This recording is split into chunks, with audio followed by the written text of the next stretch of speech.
And welcome back to another special edition of the Michael Decon program. First time listeners out there, pleased to meet you. Don't be scared. I'm someone who cares. Tonight won't be for the cardiomyopathy victims, that's for sure. This won't be for the faint of heart. You've been warned. Myke Hideous has drawn assignment here this evening. We will be bringing the house down faster than a Chinese hospital. Now, without further ado, let's bring in Mr. Myke Hideous. Myke, are you alive and well? I'm at the Chinese hospital, actually. You're at the Chinese hospital, huh? Yes, I am. Glad you're here. Glad you're here. And of course, I am looking at the chat room, Myke, and I see some familiar names in there. It's always nice to see that. And of course, we will try to answer your questions here this evening. And of course, don't be shy. Don't freak out. You can call in.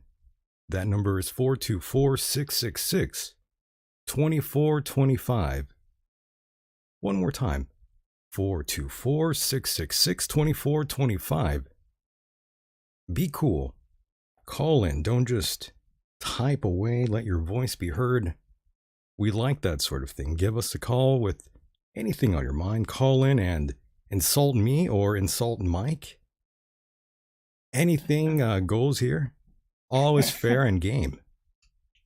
So I cross my heart and hope to die. Myke, so here we are again like a very happy dysfunctional family, and we have a plethora of topics to dissect. Indeed.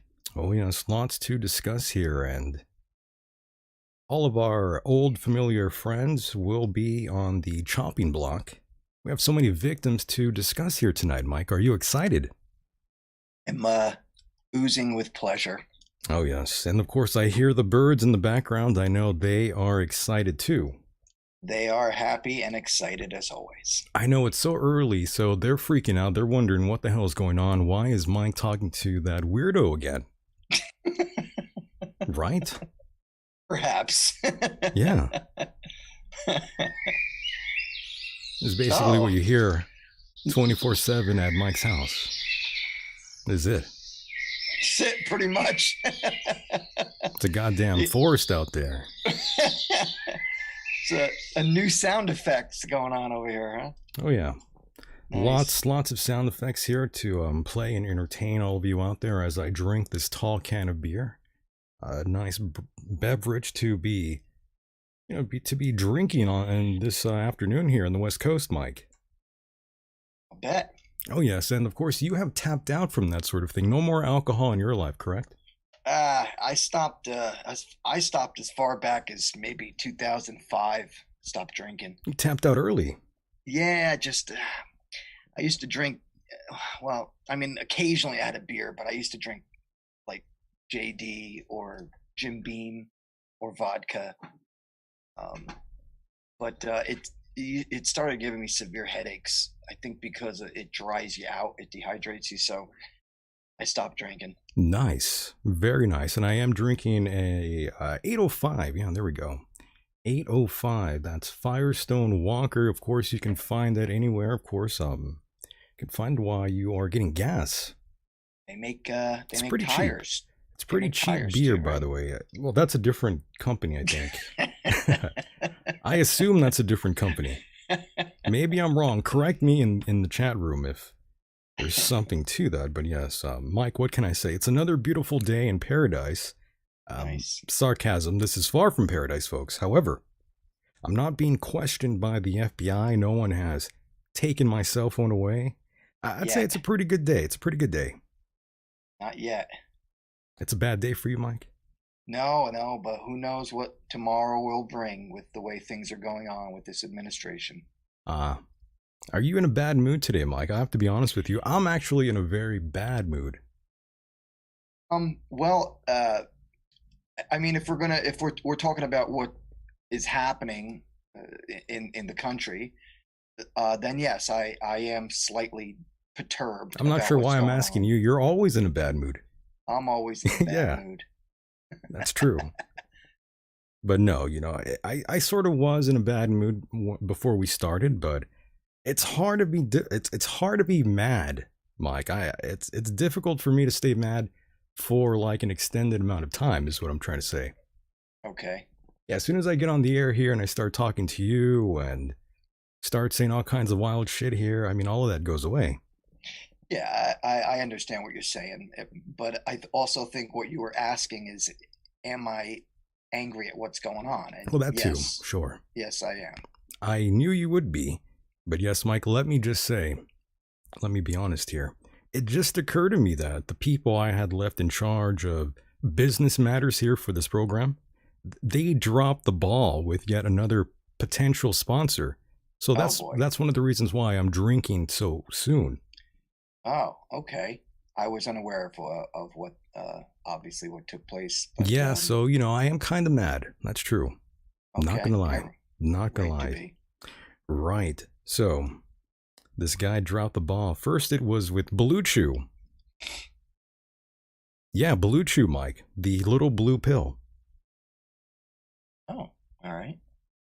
So yeah, I'm a little upset. Can you blame me for that? No. When you say little blue pill, are you speaking of like Viagra? That would be correct. Oh, okay. Blue Chew. What the hell is that? Same Is that shit. Same thing. Okay. It's Viagra, right? Hmm. The easiest thing to push. And the guy left in charge blew it. Oh boy. I don't even want to tell you what he did. Let's just keep it. Let's just keep it there. It's so embarrassing. Okay. Yeah. Well, I'm sorry to hear that. Well, it affected both of us. I mean, it could have got you paid too. Hmm. So you should be angry about that. I'm pissed off even more now. There you go. That's the energy I was looking for. Yeah. Yeah. Nice going, jerk. Yeah, so can Not anyone you. yeah, Not you. right. So can anyone blame me for being kind of upset? And Mike, the other one is just so bizarre. What happened? Well, I can't even explain to you what it was. You wouldn't even believe me, the things they wanted me to do. But that's a whole nother story I will tell you in privacy. Okay. That's for another day, Mike. It's a good story. All right. But yes, Mike, ultimately I was gonna call up this individual and publicly scold him here. Well, no, you don't want to do that. Makes you look bad. It makes me look horrible, but I was close. Okay, I It was a understand where bit you're coming from. it was a bit in my mind. I thought this would be pretty funny for the audience to hear me just sort of go off on someone in a real way, just be In a fucking real way, angry. Yeah, I can understand your anger. I really could, and I've thought that way many times. But you know what? sure. When you have a voice of reason I to held tell you off it's though. I held off. good, because the voice of reason would tell you it's not a wise thing to do for you as a public figure. No, not at all. It was very bad thing to do. Right. So yeah, I Makes ultimately you wouldn't feel do good. that. Makes you feel good at the moment, but ultimately it could damage your abilities or reputation for the future. The So quote you're better unquote off. brand, Mike, is that what you're saying? I guess maybe.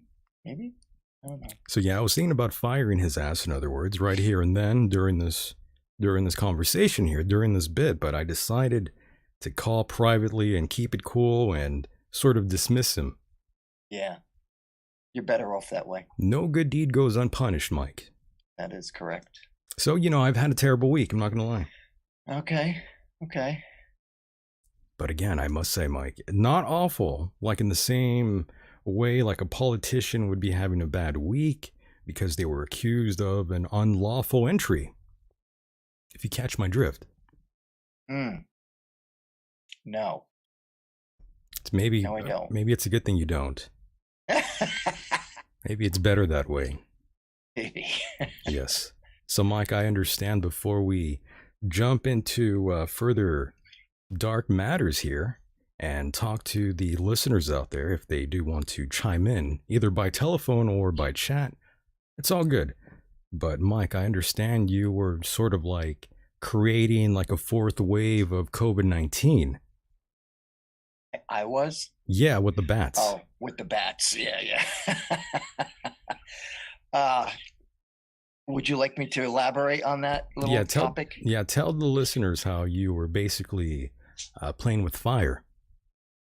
Well, I wouldn't go that far, but I got a call from my neighbor, an older woman, and this was as far back as, oh my gosh, almost a month ago. She called me and asked me to get rid of a bat that had flown into her well, it didn't fly into her living room. It had been trapped up in her attic, and it got into the living room. So I captured it. I brought it to the Wildlife Rehabilitation Center in Stroudsburg, Pennsylvania. That was that. Now, this past week, I think it was Tuesday, perhaps Wednesday. I don't even remember at this point.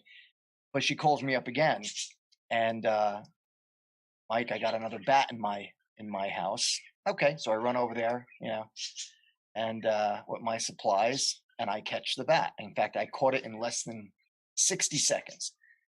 And another hour goes by or so, and she calls me again.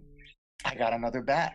This one she captured herself. She actually saw it sitting in front of her fireplace, so she put a Tupperware container over it. All I had to do was come in and get it out of the Tupperware. So now I got two bats that I caught, and I had to bring them also to the rehab center. And yeah, that was the saving of the wildlife that I did this week. That's right. Two bats. That's incredible, Mike. It was pretty cool.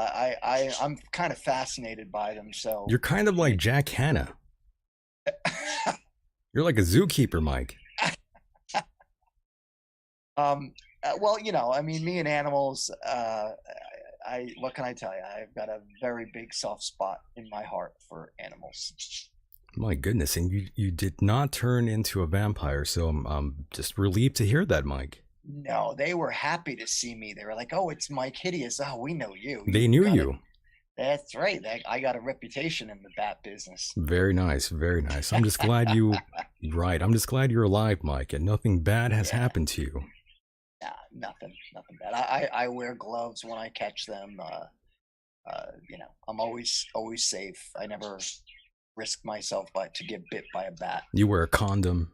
I wear an entire body condom, There you go. bat condom. Bad condom.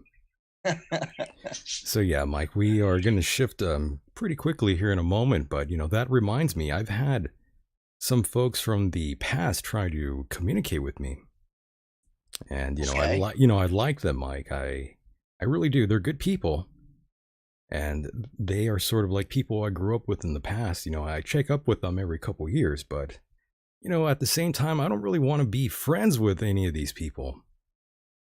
Well, you move on. Yeah, I'm You not know trying to that be rude or anything. I didn't even want to bring this up to you, but I'm just curious what you think. Am I being an asshole for being that way? I'm not trying to be, like I said, I'm not trying to be rude with these people. They're great people, but I just have nothing to say to these folks anymore. that happens a lot, Michael. I mean, people move on from as early ages as grammar school, high school, even college, and you move on to your next stage in life. And in some cases, people remain friends, and in other cases, people move on. And I know exactly what you mean because I've moved on from a lot of my past as Right. well. Yeah. So every once in a while, I'll speak to somebody that I know. As a matter of fact, every year I have a reunion with a bunch of friends that I grew up with in my very town of Paterson, New Jersey. And every year we get together for a dinner and to uh, have conversation, nostalgic conversation Right. of what's going on from now and to the past. So yeah, but not everything works for everybody. Sometimes you got to just move on. Oh yeah. I simply have nothing to say to these folks anymore. We are completely different people now. Times have changed. People want to sort of like remember you a certain way. I always Right, say this on the show. I'm no longer that character they once knew. right, Yeah, people want you to stay the same like a character on a sitcom, right. but it doesn't work that way, Mike. Yeah, I'm the same way. There's people that sometimes contact me by certain social media methods, and I I know that if I end up communicating with them on a regular basis, they'll pull me right back into like 1986, Oh, wow. and I'm not ready for that anymore. Yeah. Oh, yeah. Well, I'm going to do this now, Mike. Okay. This right here. So, yeah, from like a realistic standpoint, Mike, you can't be that character they once thought you were. You're not like a character from Seinfeld or Cheers. You're just not. And Mike, I have to be honest with you, from a realistic standpoint, gotta be diaphanously clear with you now, Mike. I've killed my old self at least 3 times. Metaphorically speaking, that is. Right. Yeah, I gotta be honest with all of you out there. There's a lot more I can say about this, but I feel like these emails I'm gonna read tonight, they're gonna send me over the edge, Mike. I might start yelling, I might start cursing, I don't know. I have been drinking tonight. Gotta be honest. Gotta be real here. Right. Go ahead. That's it. Gotta cut the music there. I was gonna cry. Well, not exactly, but All right. It's the beer was gonna make you cry. It's the beer. It's the beer. It's the alcohol. But no, yeah. My frustrations are coming out here tonight in a glorious way, Mike. I love that. Good. And of course, the birds like it too. I hear them crying in the back. Yeah, they're making some noise. Might I have am to. gonna take some Tylenol. Does your head hurt already, Mike? I woke up today feeling like crap. So a couple of these will not hurt. They'll only make me feel better. This is why you need to get on, the harder stuff, Mike. Like what? Percocet? No, like heroin. Oh, well. No, I'm kidding, Mike, Yeah. Fortunately, heroin's not on the menu anymore. No, of course not. I'm just teasing you. I don't want you to ever do that again. That You might don't have not to end worry well. about that, my friend. Yes, I don't want you to go out like this. Yeah, no, that's that Like ain't Kurt gonna Cobain. happen. Well past that stage. Very good. I You'll have to worry. excuse me my lack of I don't know, maybe I'm not as enthusiastic as I usually sound, but I've just been I've had a rough day. I woke up at like 11 o'clock, which is really bad. I hate waking up late.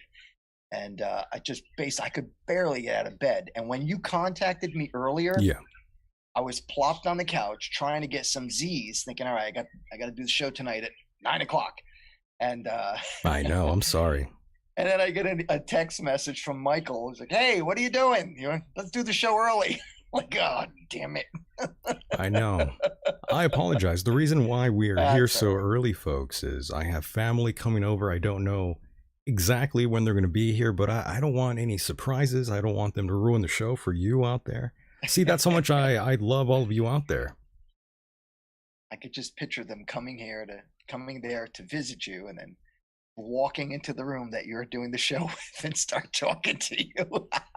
That reminds me, How great would that be? That reminds me, I'm going to have to hide all the beer bottles everywhere. Oh, are they young or old? They're a little bit of both. Okay. So the older ones you have to hide the beer bottles from? Right. Well, at least in, the living room area. Gotcha. We're gold after that, though. But yeah, I have been drinking, folks. It's not a lie. No different than any other night. That's true. I know. I don't know why I'm hyping it up like, some brand new thing, but, Like some alcoholic. I know I'm not even an alcoholic. Don't even want to tell anybody, I'm drinking a beer tonight. I just had a bad week, that's all. I hear you, man. I hear you. You're very entitled. Frustrated, very angry. Drink up. Just a tiny bit, not really angry. I'm exaggerating here, but, I thought we were gold, Mike. I thought we had one in the bag again. What did we have in the bag? Just a few $100, that's all. Oh, you mean with the whole promotion? Sure, yeah. Right. Yeah, that's a bummer. Yeah. Oh, well. That could have been money that you could have used. Yeah, sure. Why not? Not going to turn down that. That's right. Certainly could do some. I'm seeing the chat room here by Dr. Strange Love. Michael, how many you see now? And he put up the little 2-finger thing. No, my vision's fine. I'm not a rookie, by the way. No way. No, it takes a lot more than that. My tolerance is pretty insane. And it doesn't come from alcohol, boys and girls. That is true. But yes, Mike, here we go. We're getting close now to, that time where we sort of read the news and pontificate about all sorts of things that are going on around the world. Not for the faint of heart, very offensive. That's one of the reasons why we lose sponsors, Mike. That's one of the reasons why we are not commercial at all. Indeed. I tried that once, but that did not work out too well. We're very offensive, very non-PC here. I was unaware that you've done that in the past. Yeah, it doesn't really work out too well, Mike. People get very upset with me. Well, yeah, if you're doing a show, as you say, a more type of commercialized show, then yeah, you got to watch your step with things that are said. Exactly. I just know people out there will say things like, well, why hasn't he had, like commercial success? Well, we get there. We get to that process. We get through that song and dance all the time. But once it gets down to brass taxes, folks, that deal sort of evaporates into thin air, into the ether, as they say. The radio waves. They get very angry. Someone gets pissed off. Someone heard a show and they didn't like it. Their feelings were hurt. And just like the people over at Coast to Coast AM, they got very angry with me. I'm not even supposed to be talking about that, but yeah, that's the truth. Yeah, well, you know what? maybe you're better off doing the private sector of internet, I don't really and want I to. gotta say, Michael, I gotta say, Go ahead. interesting enough, with the way things are going Yeah, on, sure.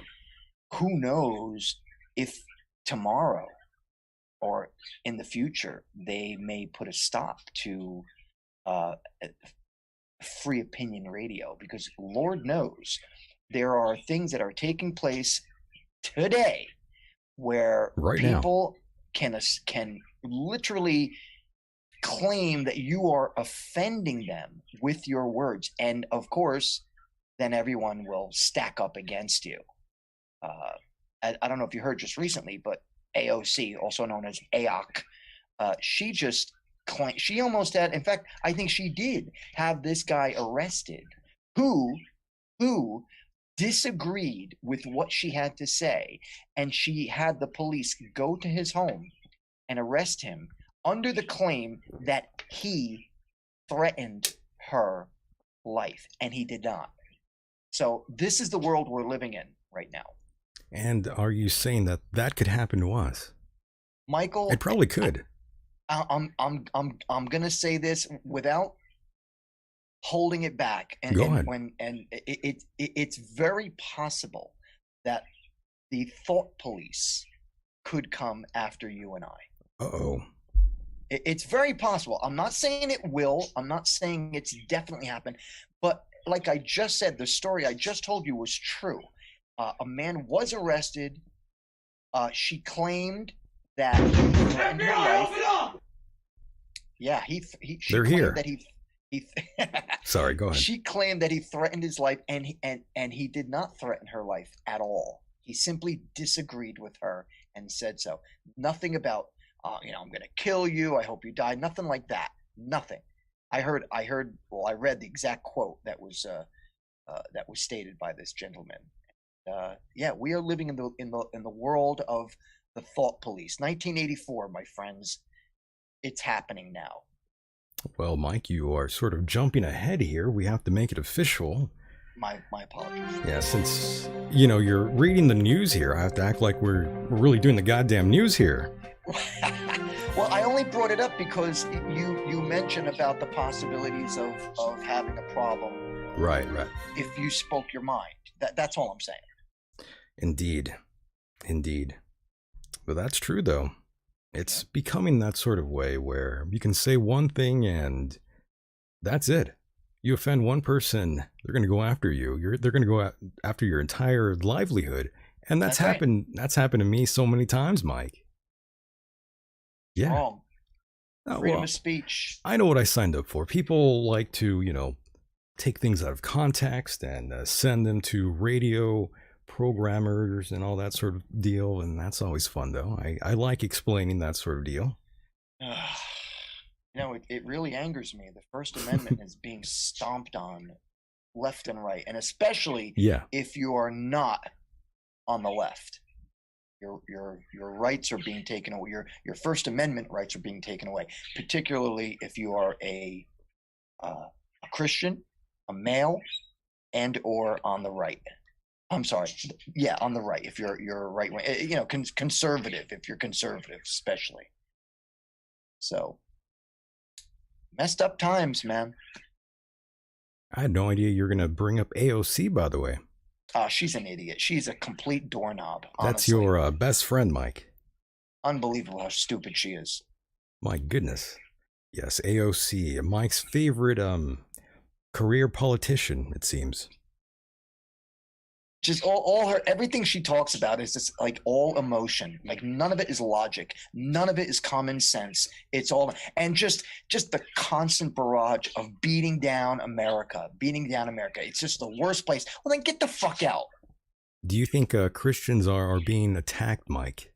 Absolutely. How so? Now, Michael, tell me. I'm not supportive of any mainstream religion, but sure. I support it because being able to follow whatever religion you believe in is key, as long as it doesn't hurt people. But and I fall into that category for what I believe, so I don't want my rights taken away either. But there is a definite war on Christians. There's no doubt about it. You really think so?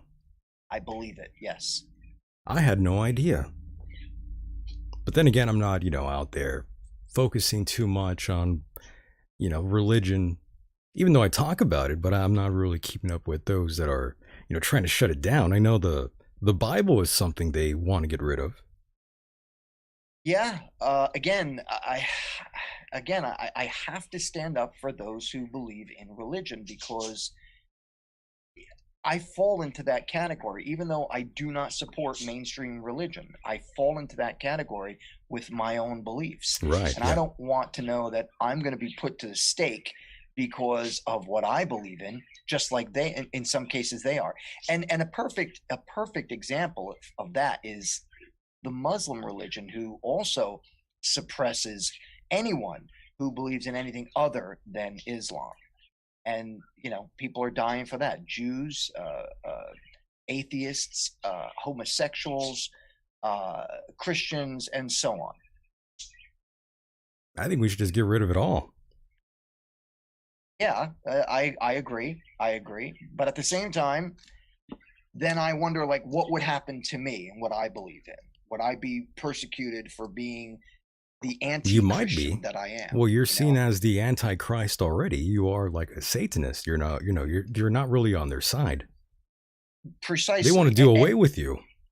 and understandably so. You're an But infidel. right, but at the same time, in this country, our right to the belief in any religion and to practice any religion, it's extremely important. But at the same time, as I said before, as long as it doesn't hurt anyone, well, that's what the Muslim religion does. Because if you don't agree with what they say, they'll kill you. They'll cut your head off. Um, so there have been Christians that have been persecuted by that particular religion. Um, and now I think it's also being attacked by politicians who don't want it in their schools, who don't want it in their uh, other types of daily practices. So it's a complicated, very controversial subject, no doubt. Oh, yeah. It is a very controversial subject, no doubt.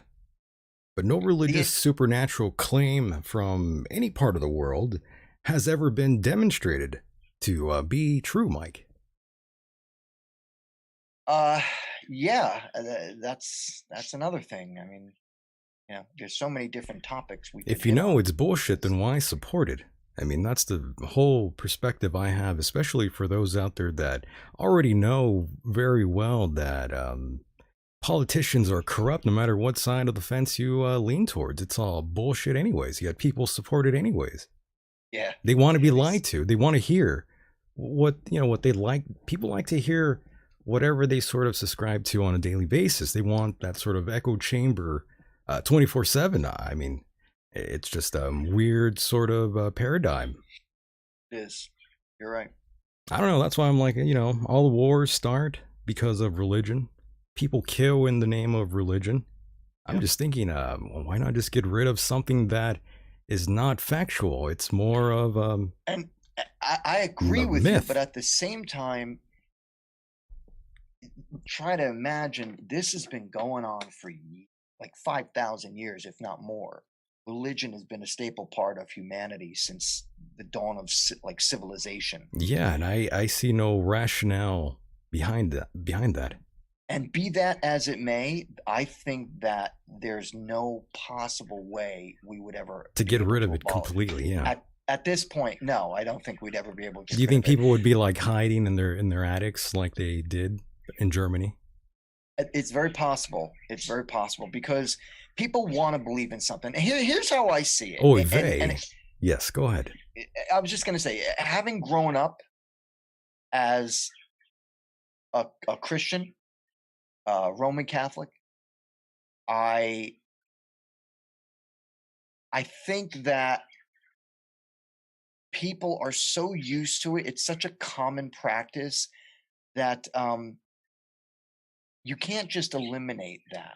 It would be impossible Do you to think it would eliminate hurt it. too many feelings, Mike, if we just banned Well, religion? People would like not start not only crying and that, complaining and not only that, but at the same time, this is what I believe. If you want to follow a religion and it makes you a better person, because ultimately that's what religion is supposed to do. It's supposed to help you be kind to your fellow man or woman. Yeah, it's like a guidebook. And that's okay. I agree with that. I actually agree with that. Like, if you look at the Bible is nothing more than stories on how to be a better person. And I agree with that. And if it makes you feel better, by all means, go with it. Go with it.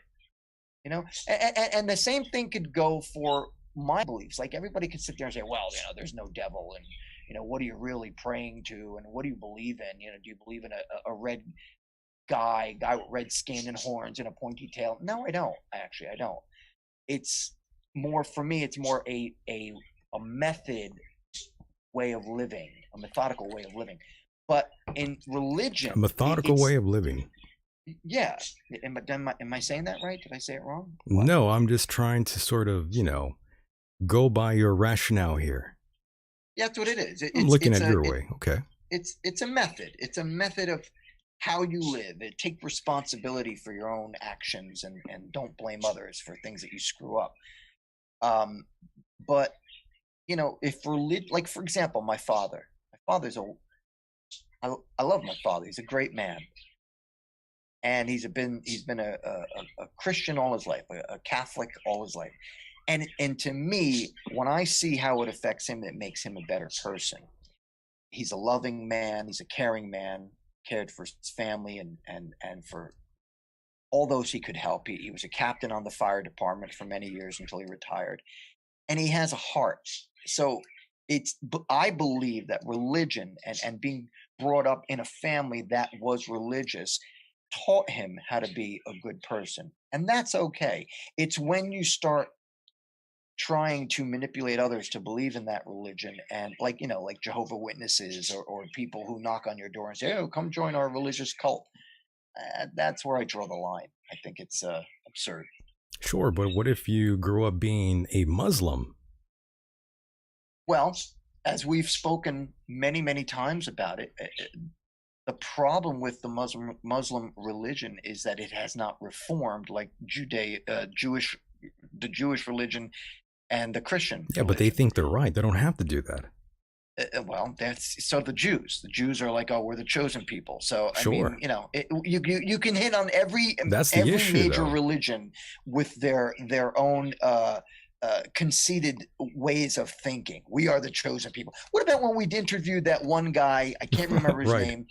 We interviewed that one guy who was saying, well, you know, we're Christian, we believe in God, and we're going to be the chosen ones who live when the pandemic kills everybody. Good Lord. Oh, yeah, that was fun. Okay, well, you remember that guy? That was the Catholic guy. That's right. Right.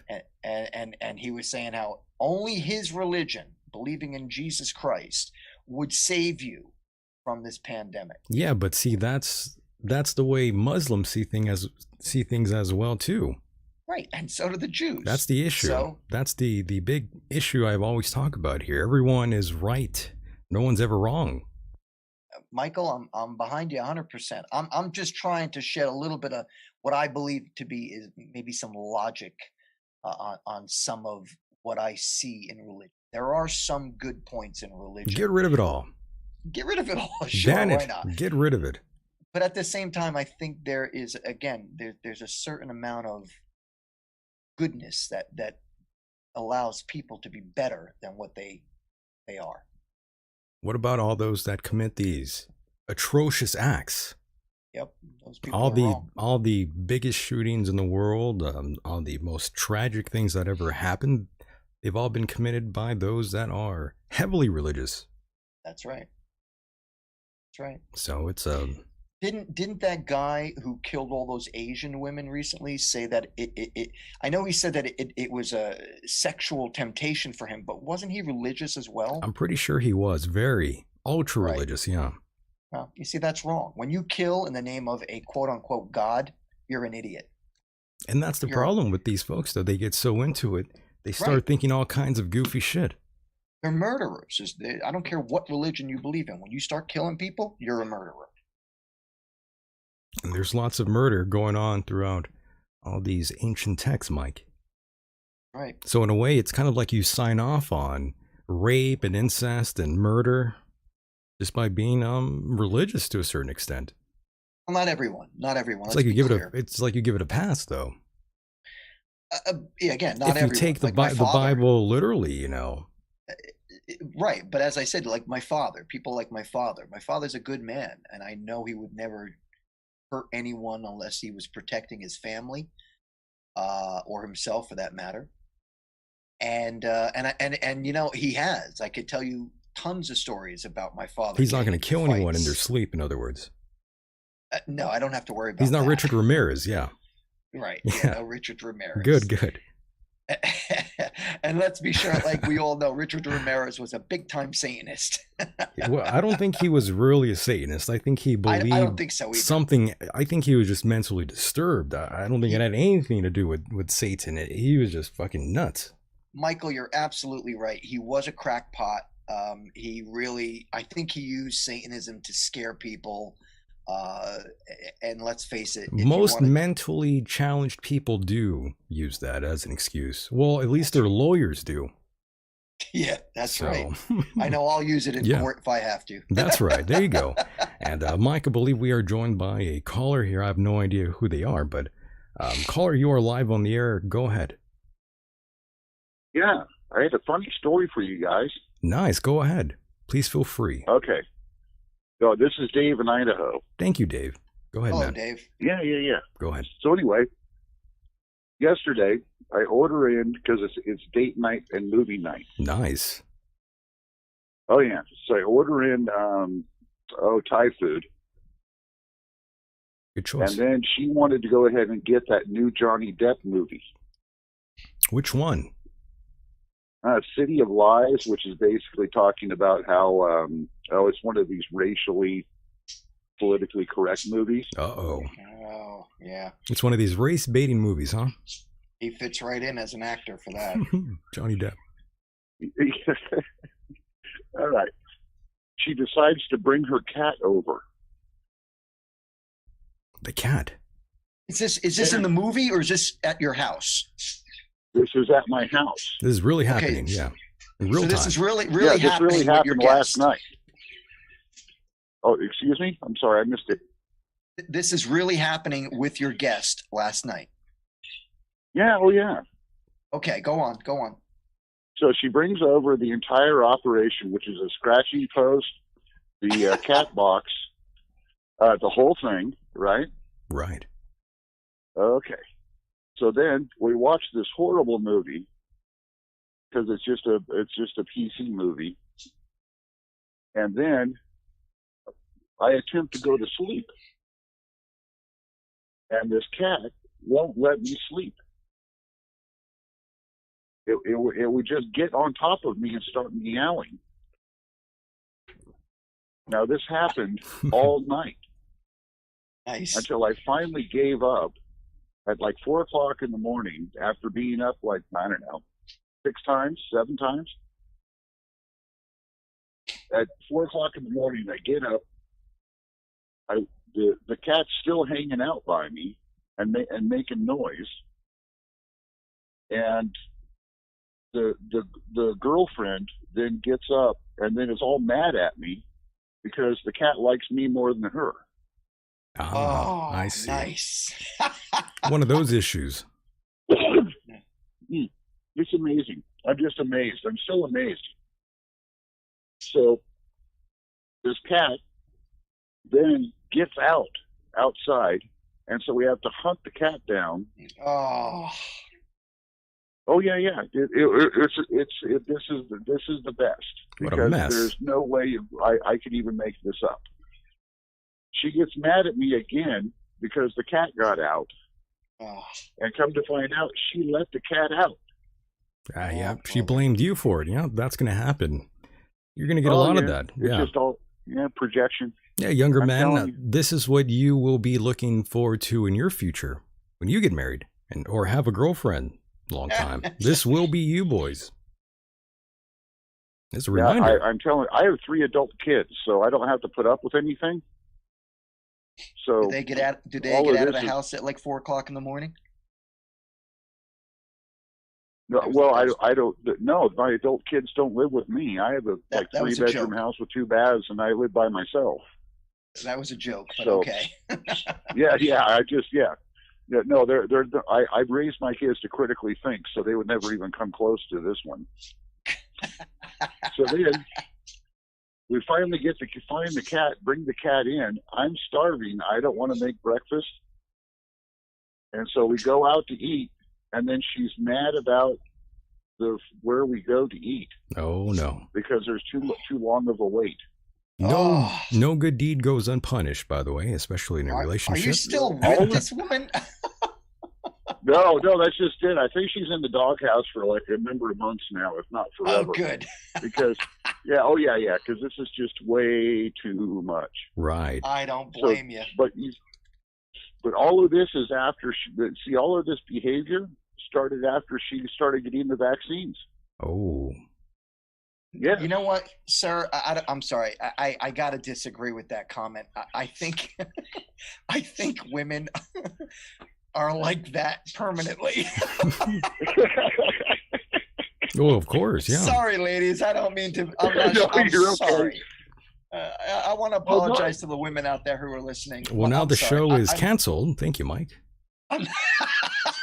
I'm not a chauvinist, and I'm certainly not advocating that all women are crackpots, but it seems that a lot of women have certain issues. No, where- I've had that sort of happen in the past with women in my past in relationships. I would go, let's say, out to eat, and let's say I was nice to the waitress, like I'm nice to every waitress or waiter. And of Yeah. course, you get in the car and you hear later on about it that you're flirting, you were too nice. It never ends. You don't Yeah. win. You don't win when you're in a relationship. Yeah.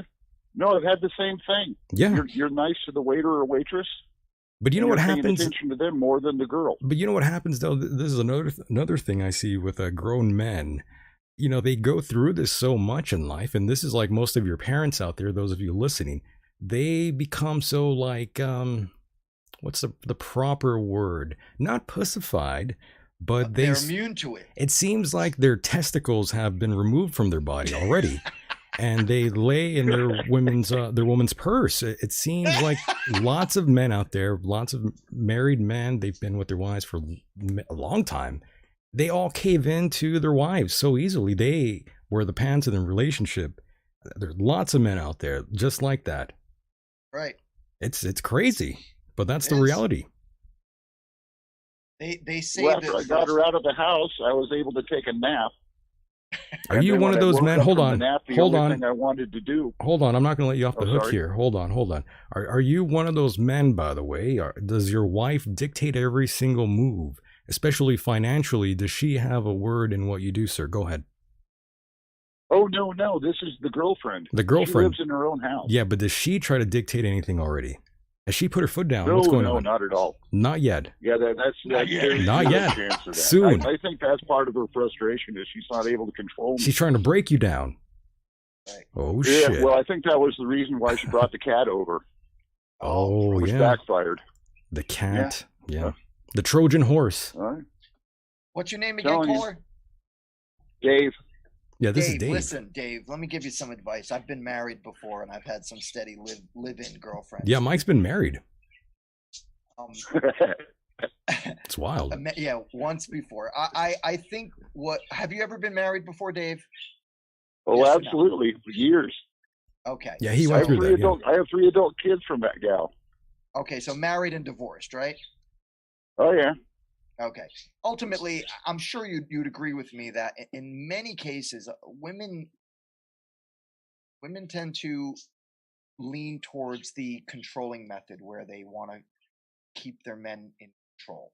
In some cases, not all, don't get me wrong, in some cases it almost works out because sometimes, as I was just saying to Michael before, you need a voice of reason sometimes.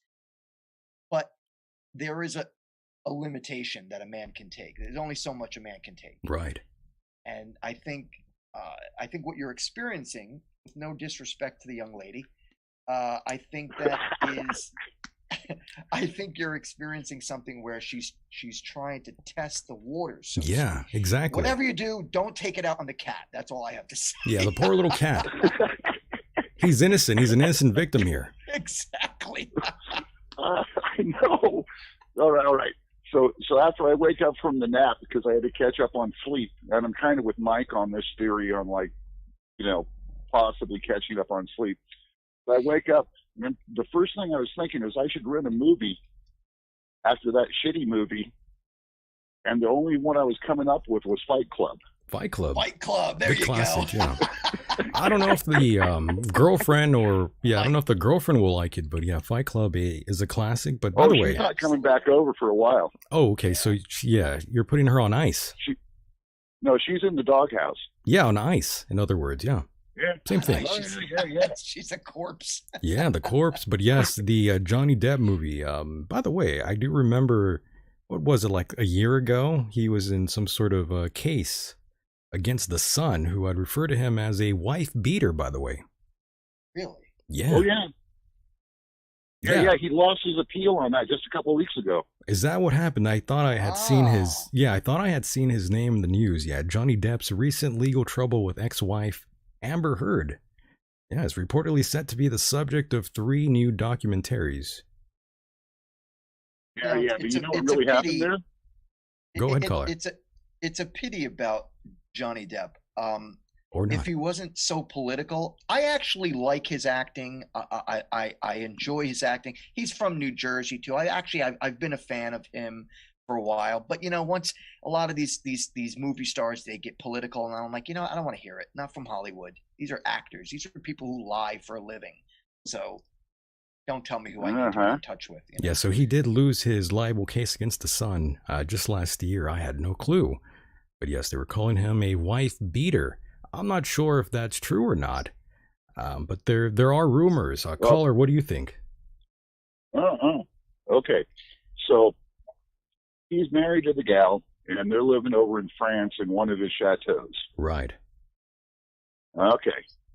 Fancy. Elon Musk said that he wanted to date her. Yeah, they were getting into some sort of fight, right? Well, no, this is just it. Now, they part of this libel suit was discovery on this gal. When she heard that Elon Musk wanted to date her, her and her friends, she has 3 really close friends apparently, right, started plotting to go ahead and sabotage Depp to cause the divorce. So she could make money off of Depp and then go ahead and get together with Musk. Yeah, typical. That's pretty interesting. And by the way, I'm going to put up a photograph of Amber Heard right now for those that aren't familiar with Amber Heard. She is a very popular actress for those that don't know. Very good-looking woman out of Austin, Texas, for those that are curious. Not a bad-looking woman. And obviously, she's living with Musk. What do you mean? Isn't Elon Musk with? Isn't he married though? No, they're together. I don't think he's with Amber Heard anymore. I think they're still there. No, I believe. Why else would she be in Texas? I believe he's actually married to, or his girlfriend's actually that singer, Grimes, I believe. She's another weirdo. He's been seeing then, like maybe he has more than one gal. I don't know. So you think he's seen both of these women? If I was Johnny Depp, there's I'd be pictures seeing of him and this Amber gal holding hands. My look, goodness. if I was as good looking as Johnny Depp, I'd be seeing a lot of women too. Oh no, this is Elon Musk. Yeah, we're talking about Elon Musk. Yeah, but I'm seeing. Well, still. Good Lord. If I was Johnny Depp and had his looks, I'd be seeing multiple women too. Well, all I have to say is good job for both of these men. They're making lots of money. They're going out with good-looking women, I suppose. Even though this his girlfriend here that I'm looking at, Grimes, she's a musician. For those that don't know, yeah, she's a bit of a space trooper of sorts. She's out there. Get out of here. Really? Come on. Right. As expected, right? Kind of like saying, politicians are honest, right, Mike? Yeah. Right. Precisely. Exactly. I get the point. Correct. Absolutely. Exactly. So yes, very unusual situation all around. Got to praise both men heavily. Good job. They're banging all kinds of good-looking women out there. Good for them. Yep, bravo. Good for them. Bravo. Keep up the good work. I'm not boys. mad at. I'm not mad at any of them. Good for them. Good job. How could you be mad at Johnny Depp? Just look at that face. He's such a good-looking guy. Yeah, he's a good-looking pirate guy. Exactly. If you're I like into him as a that. pirate. If you're He's into hot. that. If I was a gay guy, I'd be all into Johnny Depp, especially if he dressed up in a pirate outfit. Whoa. Whoa. You like that, Dave? That is hilarious. Good Lord. Yeah. Nice, See, thank you. I'll be here. this is the way I'll you're be here all supposed to have a night. weekend. Not not up all night with cats. Yeah, exactly. Not with cats, 24/7. Hey, listen, I'm up with my pussies all night long, man. That's true. Mike has to go through it all night long. That's true. With the I got cats. pussies on my head. I got pussies in each hand. I mean, they're all over me here. He's up to his neck in pussy. Yeah, I am so up to my neck in pussy that it's that's true. just hard to believe. And then, I got to kiss them every once. I got to kiss the pussies. It's worth it. Good Lord. I'm not believing you. You don't believe me? You don't believe my story of pussy? We should revive your sponsor theory. Oh, I know. I know. I see that because you should actually have a couple of sponsors so that you guys have some extra cash. I agree, but I mean, the guy left in charge, he dropped the ball. He screwed us. Well, Michael will figure it out. Michael's a smart guy. Yeah, I'll figure something out. Don't worry. And now I do have a photograph of Elon Musk, his girlfriend, Grimes, the musician, and I'm looking at her now. She has that look in her eye where you could sort of tell that she's sort of nuts. And I'm a good judge of character, so, I'm looking deep into that soul of hers, and I could tell right away, Mike, she is insane. She's nuts. What can I say? I'm being honest here. I believe you. You've got a good way of thinking. She's crazy. Canadian musician, singer, record producer, and visual artist. So, Mike, of course. Crackpot. She's insane. Yeah. And she has elf ears. Elf ears. Yeah, look at the picture. She's very... Those are deformed human ears. She's very popular, though. I do give her that. And, of course, she made recent headlines I'm seeing after I searched her name. It says, Grimes just got an insane new alien scar tattoo. Alien scars tattoo, yeah. I remember her. Michael, didn't we just talk about her recently? We talked about a lot of crazy women here on this program. I don't know. Yeah, but I mean her specifically. Didn't we talk about her getting that tattoo? I don't remember that. Somebody else? I don't know. I mean, sometimes I take all sorts of properties here on the program that, prevent me from thinking correctly sometimes. Mike, you know that. Okay. I don't know. I mean, we could have talked about her in the past. I forget who it was we were speaking about, but somebody who was getting a tattoo. Oh, I know. It was Laura Loomer. Yeah, she was getting the Nazi. The Nazi style tattoo. Yeah, she's a Jew. Right. How edgy, how cool was she, right? Oh, she's well over cooler than I am. And I got bugs all over my arms. She's my badass legs. with that. Yeah, the Nazi tat. She is really badass. Wow. Get a statement, man. Watch out, Laura Loomer. Be careful. Good Lord. Yeah, not the smartest thing to do by any means. But yeah, I'm trying to find this photograph. Yep, got one here, and the chat room will love this here. I hope. I hope they love this. I'm not sure if they will. It says, Blue Stick says in the chat, can't blame Elon. I would fertilize that soil. Whoa. Fertilize that soil. He would fertilize that soil. That is well said. Yeah, but you see, I'm not necessarily sure what type of crazy kids are going to come out of that. Yeah, right. There's going to be some craziness that comes out of that uterus there. You think? Oh, yes, absolutely. Yes, the chat room now can see the back tattoos. That's one of the most horrifying tattoos I've ever seen. It's just a bunch of lines all over her back. Is it like a barcode? Not really. It's, how can I describe what this is, folks? This is sort of undescribable here. Yeah. This is Grimes, boys and girls. This is what Elon Musk is sleeping with. Are those tattoos or are those burns? Those are tattoos, even though it looks like a burn mark, folks. But no, what you are staring at is a snapshot from her Instagram, and she's showing off a new white ink tattoo design, and it covers her entire back, Mike. By the way. Well, I hope she's happy with it because it's forever. It looks like shit. Yeah, it does. It's horrible. Yeah, it's awful. Better her than me. Better her than me. Some type of strange wing thing or something. It looks dumb. It looks real dumb, boys and girls. And I wonder how she's going to color that in. Yeah, I don't know. It looks like she got whipped. She looks like an extra from Passion of the Christ. Oh my God.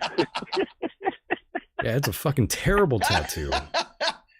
The snuff film. This is not good, boys and girls. This is awful. All right. So anyway, you two have a good night. Yeah, do your thing, my friend. Thank you for calling in. Yeah, I'll always. It's fine. If I catch your show, I love calling in. Thank you, brother. Handle it. Because you two are fine. Thank you, sir. Good night. Thanks, buddy. All right. Thanks. Have a good night. Mahalo. Michael, I am looking at a picture. I think the same one. It's all these lines. Looks like she was whipped. You're right. Yeah. A friend of mine just sent it to me on a text message who's listening to the show. So yeah, that's pretty messed up. It's pretty weird, right? Like, what's the purpose of that? She has the Nazca lines tattooed on her back. I mean, it's not even like considered tribal. It just looks like she was whipped terribly. It looks fucking dumb. Yeah. Now, on the other hand, she's got a great waist. I'll give her that. She's a very small girl. Very thin, very petite. Yeah. I like thin and petite. Yeah, wasn't your last girlfriend like really thin too? They all were. Yeah, that's your type. Yeah, it is. It's just what I like. Except that she had father issues. Oh, my last one? I think so. Yeah, most of them did. Yeah. Yeah, I could tell. But that's a whole other story. I'm just glad I was right on my observation there on that one. You're always right, Michael. I just did not want you to go down that hole. And unfortunately, I did go into that hole. Right? Yeah, in more ways than one. Right. Unfortunately, I regret having gone down that hole, so to speak. Yeah, I agree. China. Oh, do you want the China? Yeah, China. China. And vagina. Donald Trump don't trust China. China is asshole. Yeah, that one's fun too. I like that one too. That one is a good one. Yes, but yeah. Very nice. We were just finishing up here with Amber Heard and our friend Johnny Depp. Good to check up on him every now and then. Our good friend from What's Eating Gilbert Grape, a classic movie with Johnny Depp. I just watched that. Love that one. Month and a half ago. Yeah, it's a good film. Yep. You had DiCaprio there playing a sort of oh my God, dumb he played that part sort of guy. so well. I know. You thought he was Down syndrome, right? Absolutely. Like it's got to be difficult for any normal person who's an actor, or even not an actor. He was down with the downs, Mike. It's got to be difficult for a person to play someone who's mentally incapable of handicap. Yeah. Right. And DiCaprio's another one. I really He's love awesome. his acting. He's awesome. a great actor, but when they start talking politics, they piss me off. You Same check with out. De Niro. Yeah, you check out. Right. Robert De Niro, same thing. Love Robert De Niro as an actor. You know, he's Italian. That's my heritage. And the guy just went. Is he really Italian though? Oh yeah, he's Italian. Like full-blooded. Absolutely. He's not like a Eugene guy. A Eugene? Yeah, Eugene. What's that? It's like a Jewish guy that thinks he's Italian. Oh no. That's a Eugene. If he is anything other than Italian, Michael, it would be knowledge that I am unaware of. So unless you can tell me otherwise, I'm pretty sure he's 100% Italian. Robert De Niro, he is from New York. And it says, I'm looking around. Yeah, it checks out. Okay. Do the background check on Yeah, I him. did a background check really quickly here. He is an Italian. He is one of yours. That's true. One of mine. He's one of yours, yeah. He's not a Eugene. You're not a Jewy Juju? Nah. Okay. He had a great career, by the way. Or he yeah, has yeah. a good career going on, by the way. He's not retired. Absolutely. He's still alive, 77 years old, going strong. Yep. Again, I loved him. But then when he started bitching and moaning about the president, I was like, you know what? Shut the hell up and act. We don't need to hear your opinions on what you think, or what an actor thinks about a politician. Cave Coon fires off here. By the way, that's Cave Coon is someone in the chat. They're saying, imagine a celebrity speaking his political belief. Imagine a celebrity speaking who? Johnny? Anyone. I think they're just, they're saying they have the right to speak their minds. In other words, I think that's their argument. Yeah, but I assume that's their argument.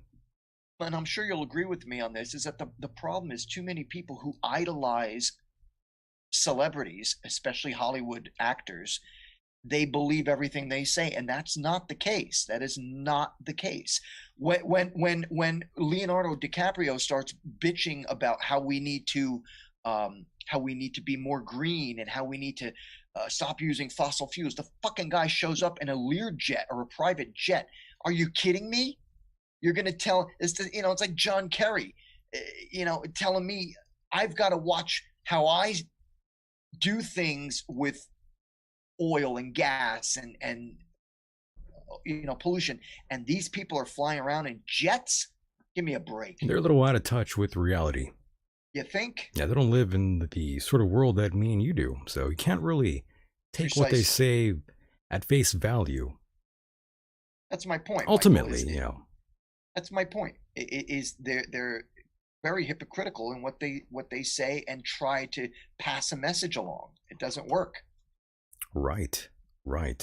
And of course, Mike, we are at that segment where I was going to mention COVID-19, even though I don't really like to talk about this very often. But of course, we are starting to see more infections across the globe here. And of course, India, they're reporting a double mutant COVID strain, Mike. So isn't that fun? Yes. Look, I got to say it, Michael. Everyone's before you even get into the paranoid. Conversation, I got to say it. Go ahead. I sincerely believe, look, I'm not saying that this is not a dangerous virus. I understand it is. Are you becoming a conspiracy theorist, Mike? Is that what you're saying? No. Listen, here's what I got to say. I think that the government is making it more fearful than it can be. I think we are getting past the stage of all the complications that we had. I think that we're doing a lot better than we were a year ago. And people are obviously taking steps to be cautious, which is right. It's the right thing to do. But I think that the government is utilizing this opportunity to put fear into people so that they can control them more. And when they start sending out checks to people who stay home, therefore not having any incentive to go out and get their job again because either they can't or they don't want to, it's just another way of the government offering control, in my personal opinion. And nearly 76.7 million Americans, or 23.1% of the population, to be more precise, have been fully vaccinated. That's a whole lot of needles, boys and girls.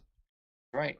Have you made? Are you going to get an injection? The jab, I've been asked that before, but to be honest with you, I don't go out very much. I'm not around. Right. I'm not in a big town. In other words, Mike, it's safe for me to sort of go to the store at times, but for the most part, I'm not around like a huge group of people. Like, let's say, for instance, somewhere like San Diego or Los Angeles. Right. That's where I would be a little bit more concerned. Yeah, in a bigger city, Mike, I would think a little bit about it, but to be honest with you, I'm okay. I don't go anywhere like that. I could order what I need, so I don't have to leave the house very often. So Michael, I don't need to be vaccinated, Mike. I don't need to go. Yeah, I don't need to go down that road. I agree with you 100%. And for a while, I had been kicking around the idea whether or not I wanted to get the vaccine, and I have made arrangements to You get might it. have to though. Yeah, I was gonna say you might have to get the vaccine though, Mike, Right, because right. And you're gonna go overseas. Maybe not until Maybe. 2022. But Oh, I see. you're right, though.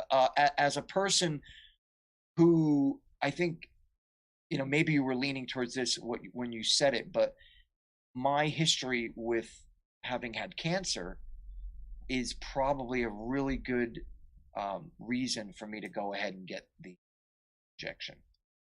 Yeah, I don't know.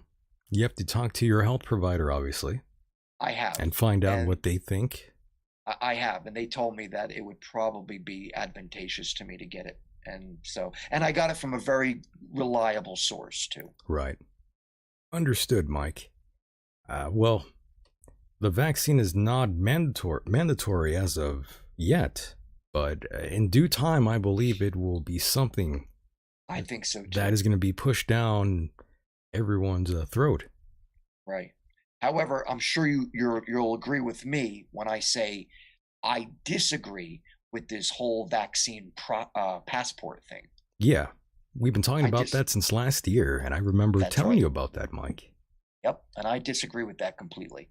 That's going to happen, but remember the FDA and the CDC put a pause on the Johnson & Johnson vaccine because of these rare blood clots.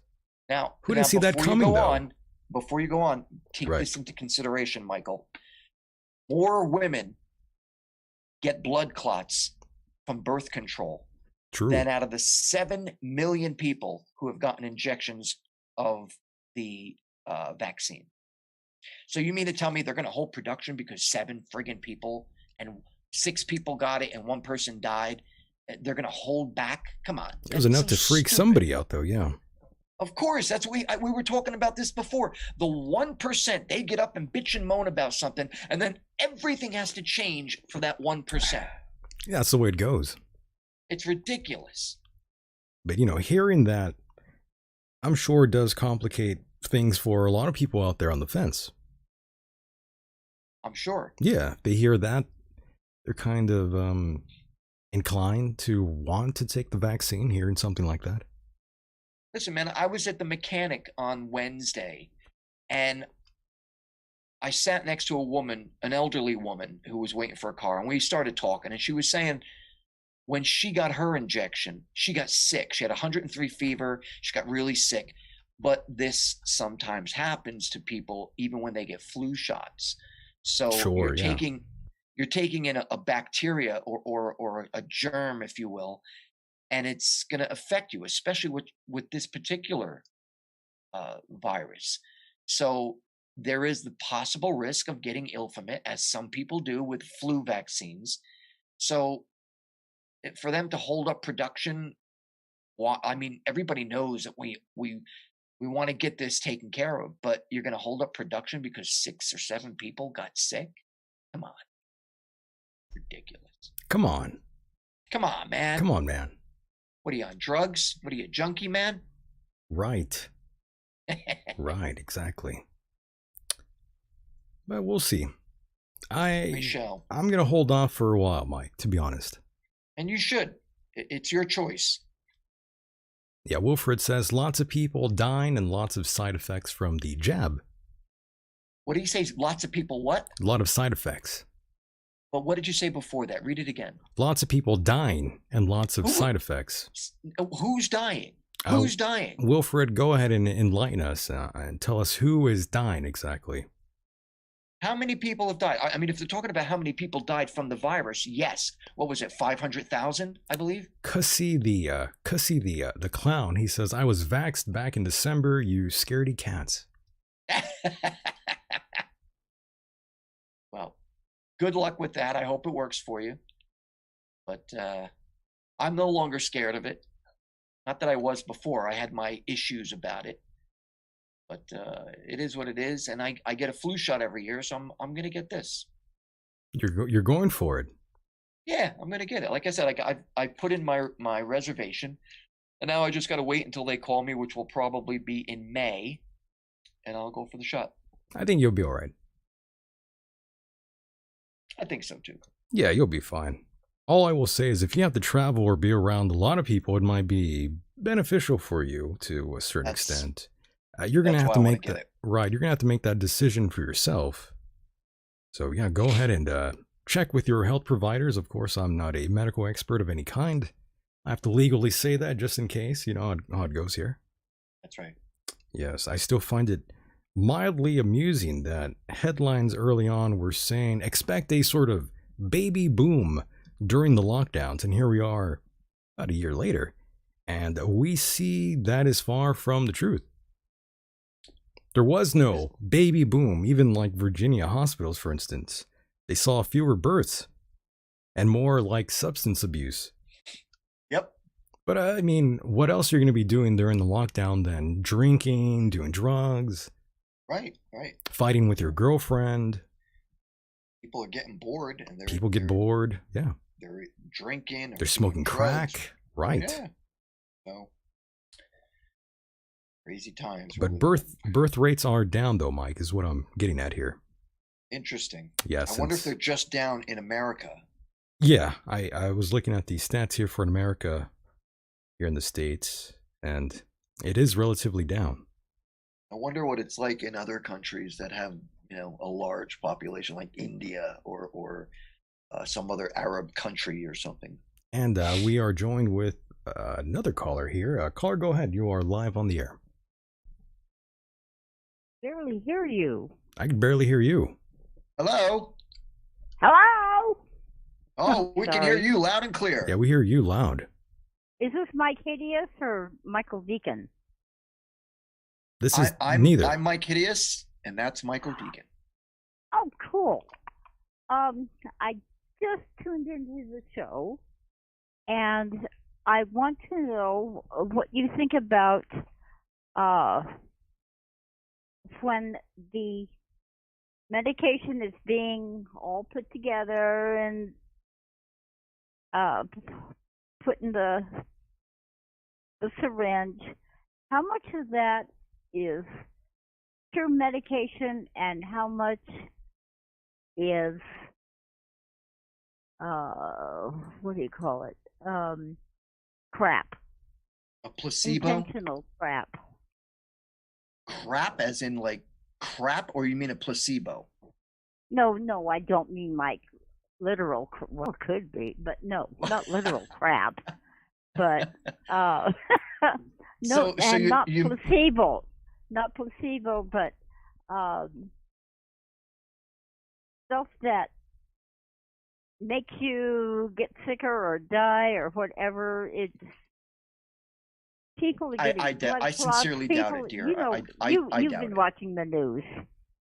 So what do you think about the vaccines believing to be supposedly hopeful, or knowing that they are harmful and still injecting them into people? Michael, you want to answer that first? Yeah, Michael. I thought she was talking to you. Oh, okay. Who would you like to answer that first? Michael or Mike? I haven't talked to you in a long time, dude. Well, I talk to a lot of people every day. I'm sorry. What? Why are you sorry? Oh, I'm just saying, I talk to lots of people here. I don't mean to, not make you feel part of... me. Of course. Of course, yeah. Actually, you do know me, but anyway, go for it. Go for it. Go, whatever. Well, I'm not a medical expert, so, I don't have the right answer for everyone. Everyone's body is, slightly different. Someone could be, allergic to something.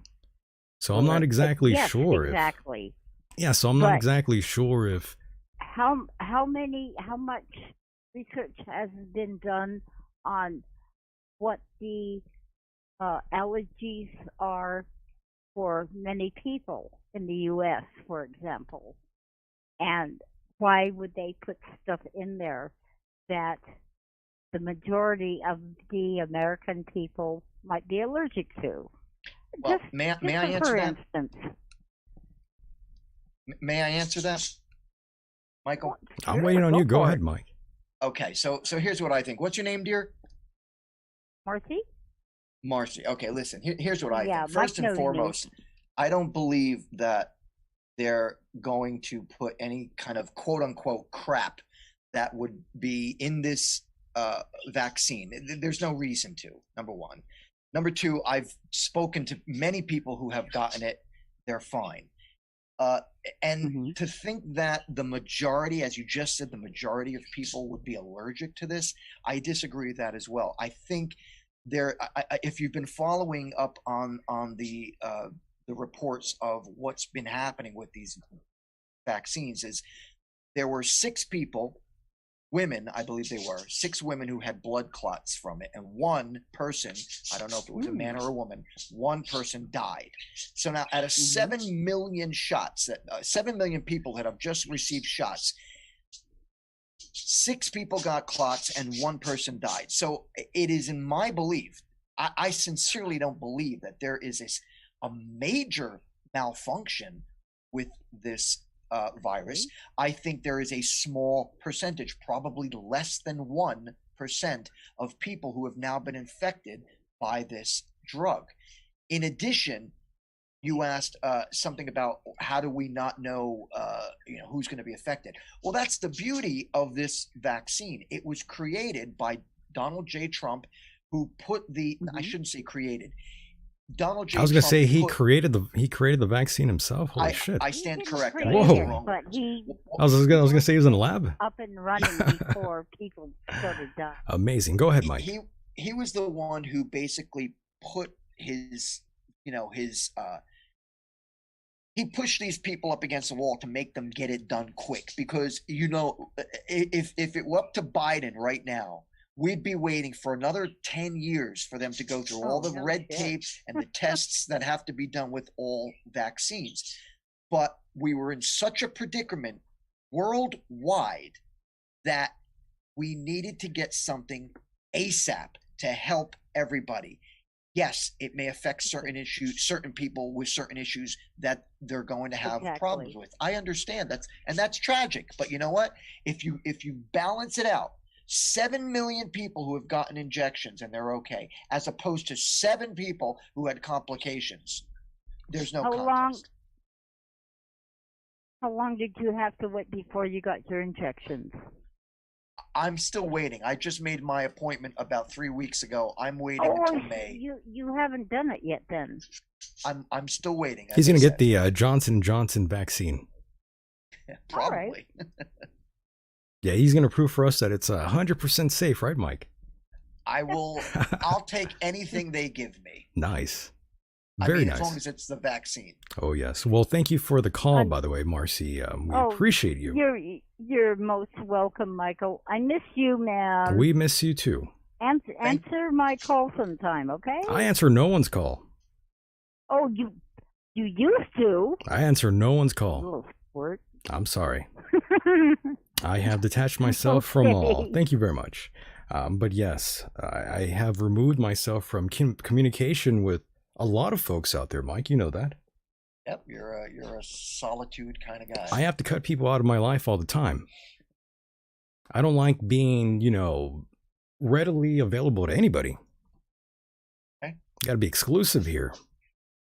Mike, I want you to talk for a couple seconds. I gotta do something real quick. Give me 10 seconds. Are you gonna go hit the bird? No, I gotta grab. I'm having a nasal attack. Oh, go ahead. And there he goes, boys and girls. That is Myke Hideous having some sort of nasal attack. Yeah, can you believe it? Some sort of nasal attack here live on the air. Can you believe that, folks? Can you believe it? Yes, and Dr. Strange Love in the chat, I see him there. Yes, everyone is still talking about the vaccine. Mike, with the medical history he has, I won't recommend, I think he's trying to say I won't recommend him taking it. Who's going to feed the birds? Yeah, so Dr. Strange Love is saying who's going to feed the birds after you croak, Mike, after you take the vaccine. Oh, come on now, buddy. I'm not going to croak.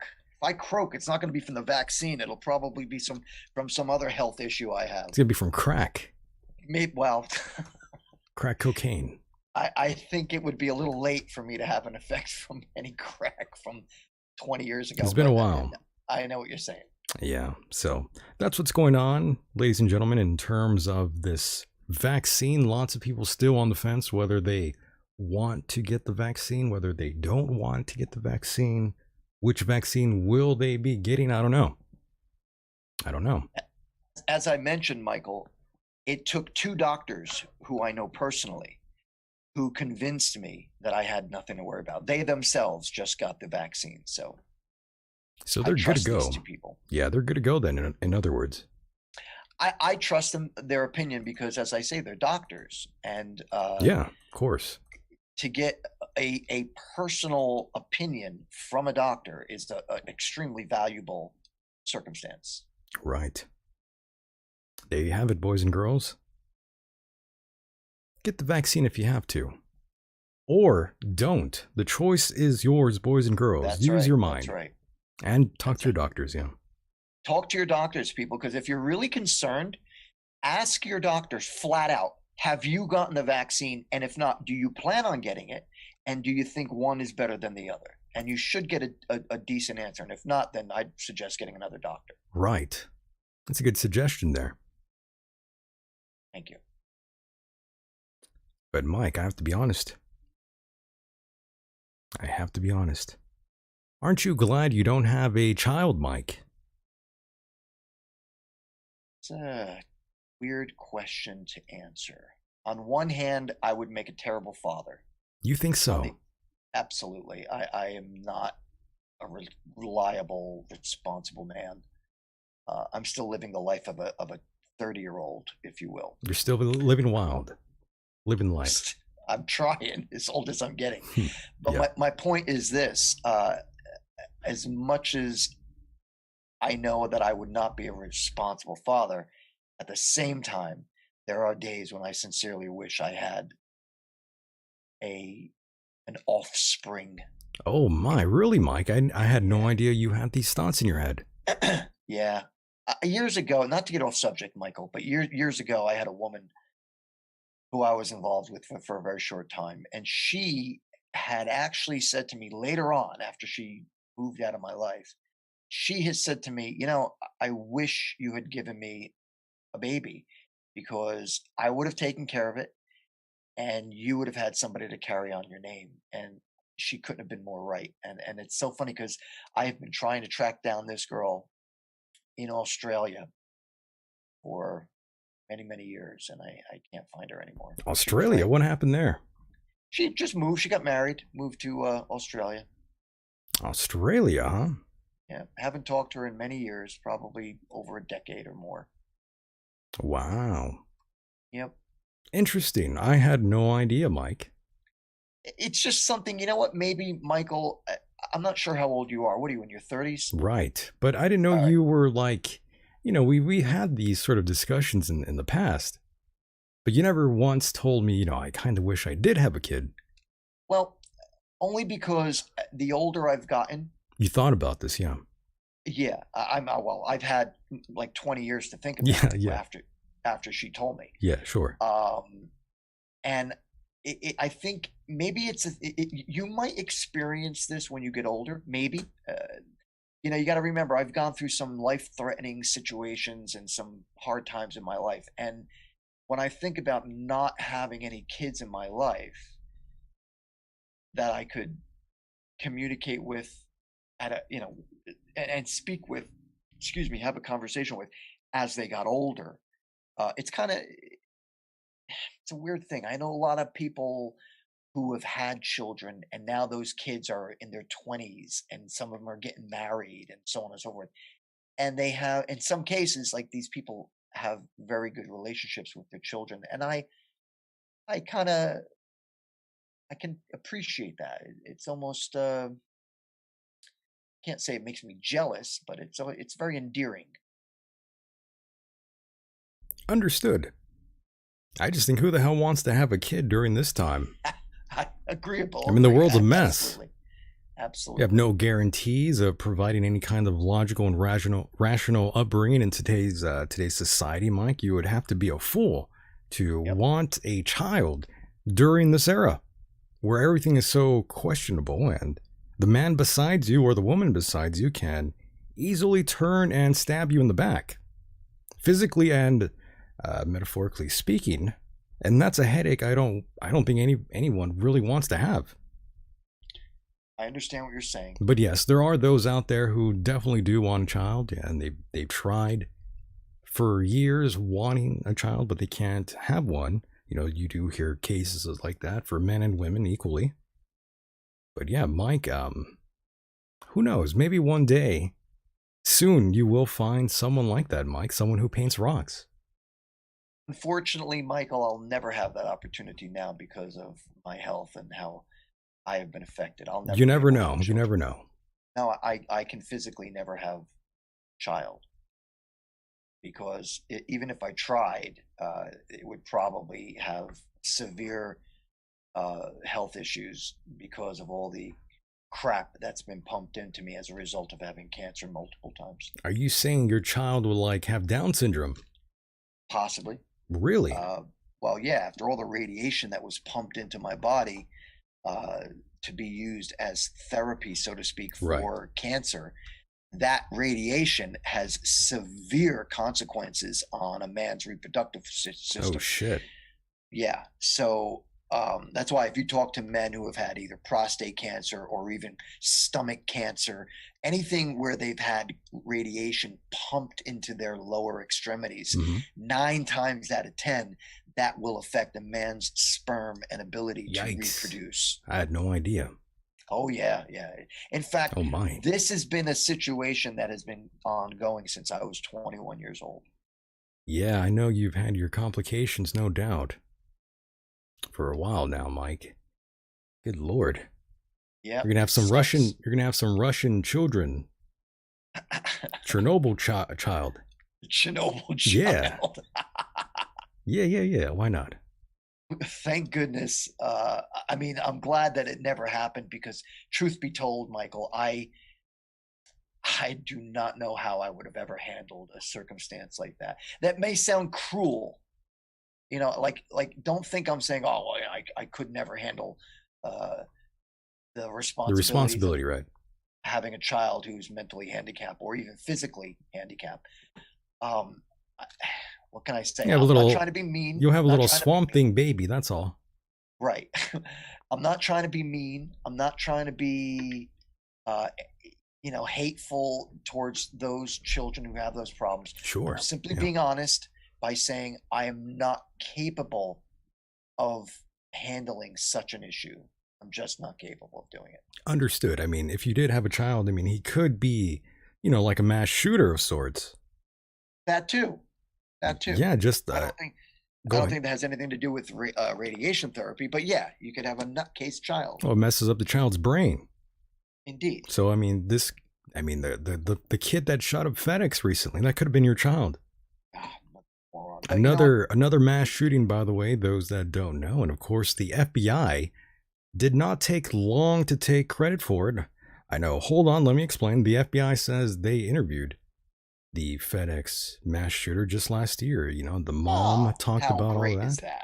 I know, right? What a coincidence. And I say that with plenty of sarcasm. The FBI seems to know all these people, all these faces, Mike. They always have been in contact with them before they commit these acts. So, they interviewed him in the past, and they even visited him in the past. They talked to the mom. Yet these people still find a way to commit an atrocious act against humanity. I find that shocking. And holy shit. There's 2 things that come with the very conversation we're having.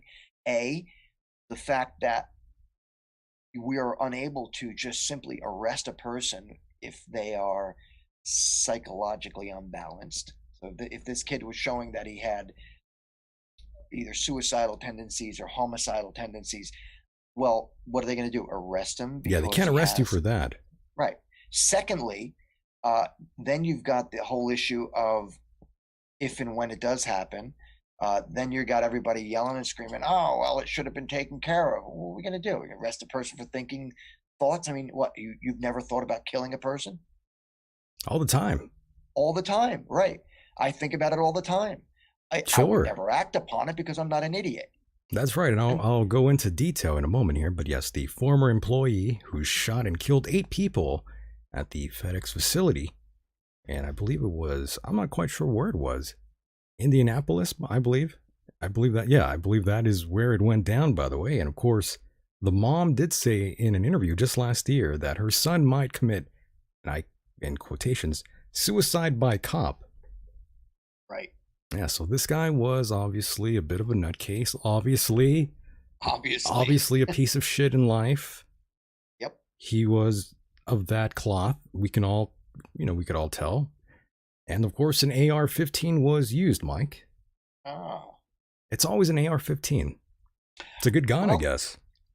Well, yeah. It's a great gun. And then all of a sudden, now you get the whole, the anti-gun lobbyers jumping out saying, oh, we need to control the gun laws. Listen, it doesn't make a goddamn difference whether somebody gets killed with an AR-15, a pistol, a bat, a knife, a box slingshot. cutter. There's always going to be some way to murder someone. Always. So taking away our guns, the responsible people who abide by the law and do the right thing, what we're supposed to suffer while all these politicians and actors and celebrities have their private security, their walls, their security systems. They're supposed to be protected, but what, we can't protect ourselves? I've used an AR-15 before, but not on a human. Of course, neither. I mean, I've got it's a one great too. gun. I'd never use it on somebody. Yeah, it's a great gun. But I just think it's very unusual that all these, like over the last 10 years, all the biggest mass shootings have all been committed by someone using an AR-15. It's a good gun. Evidently, it is. It's pretty messed up, though, that he did this to very innocent people. I know he had heat with one of the managers, and that's kind of what he was doing, Mike. He had just one guy in mind to kill, but he was gone, and, well, he said, fuck it, I'm just going to kill everyone now. Yeah, well, you know what? A guy like that, I'm glad that he's dead. The shooter was identified as 19-year-old Brandon Scott Hull. Your name is your destiny. Yeah. Hull. That was his destiny, Mike, in reality. Unbelievable. And you know what? I don't even want to get into it. Never mind. You can. Go ahead.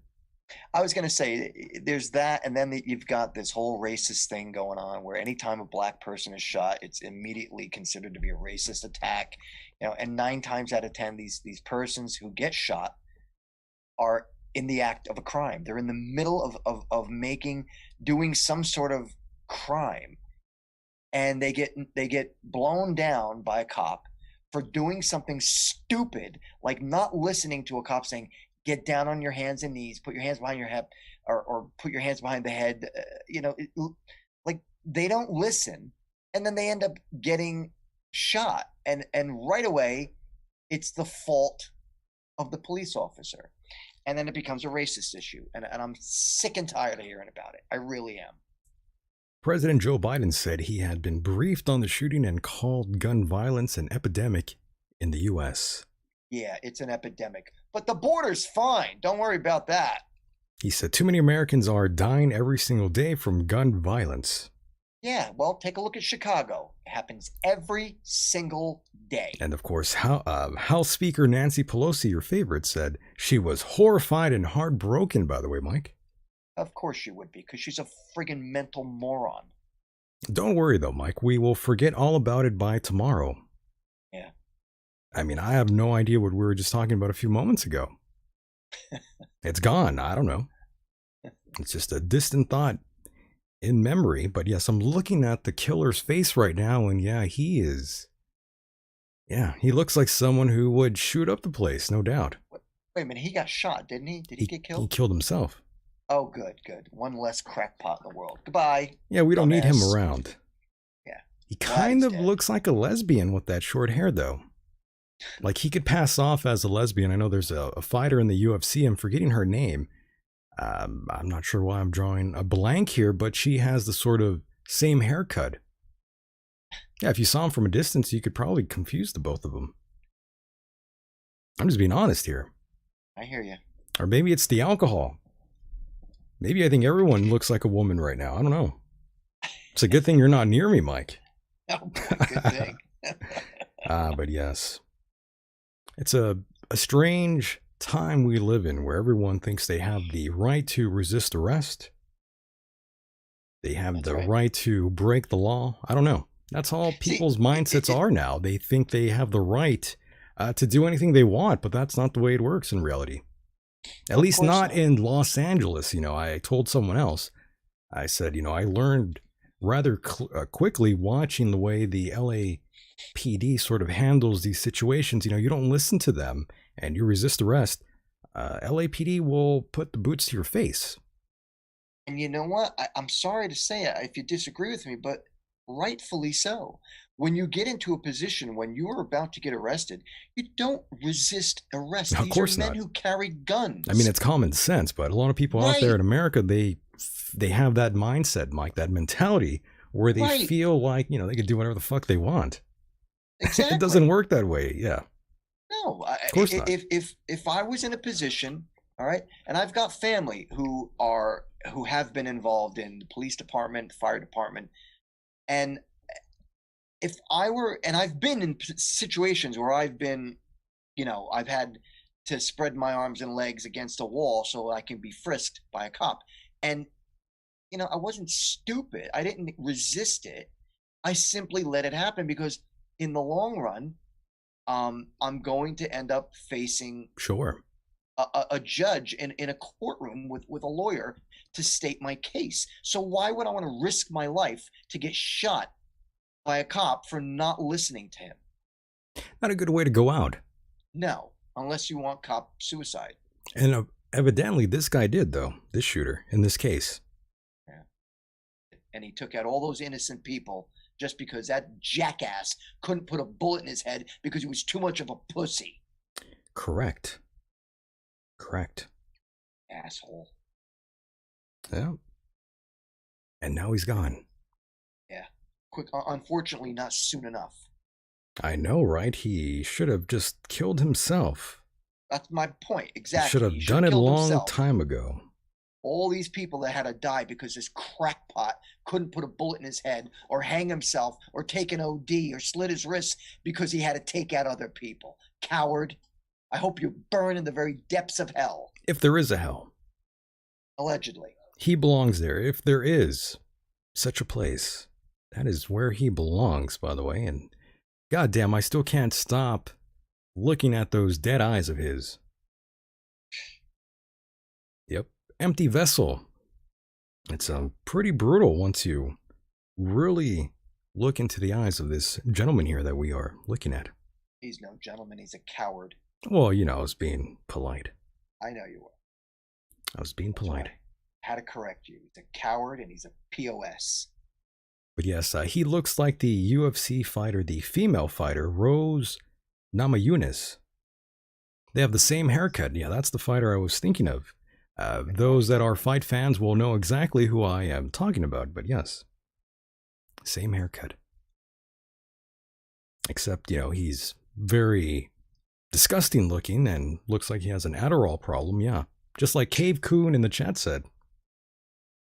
Another crazy guy who might have been hooked on prescription drugs, maybe? I don't know. That's what Donnie was saying in the chat. Donnie Wiggs, yes, welcome to the chat room here. We don't know. We will find out, though. And now, Mike, that brings us to another case here. During the Capitol. Right. That officer, he walked away without any charges. And, of course, none of his personal info was given. I think that's probably, I don't know, a good thing in one way. And I know a lot of people will say, well, that's unfair. Wait, what are we talking about? The officer that did what? Yeah, that shot that one woman at the Capitol, that female. Oh, well, that's because she was a woman and because she was white. If it was reversed, you'd hear no end of it. You'd hear no end.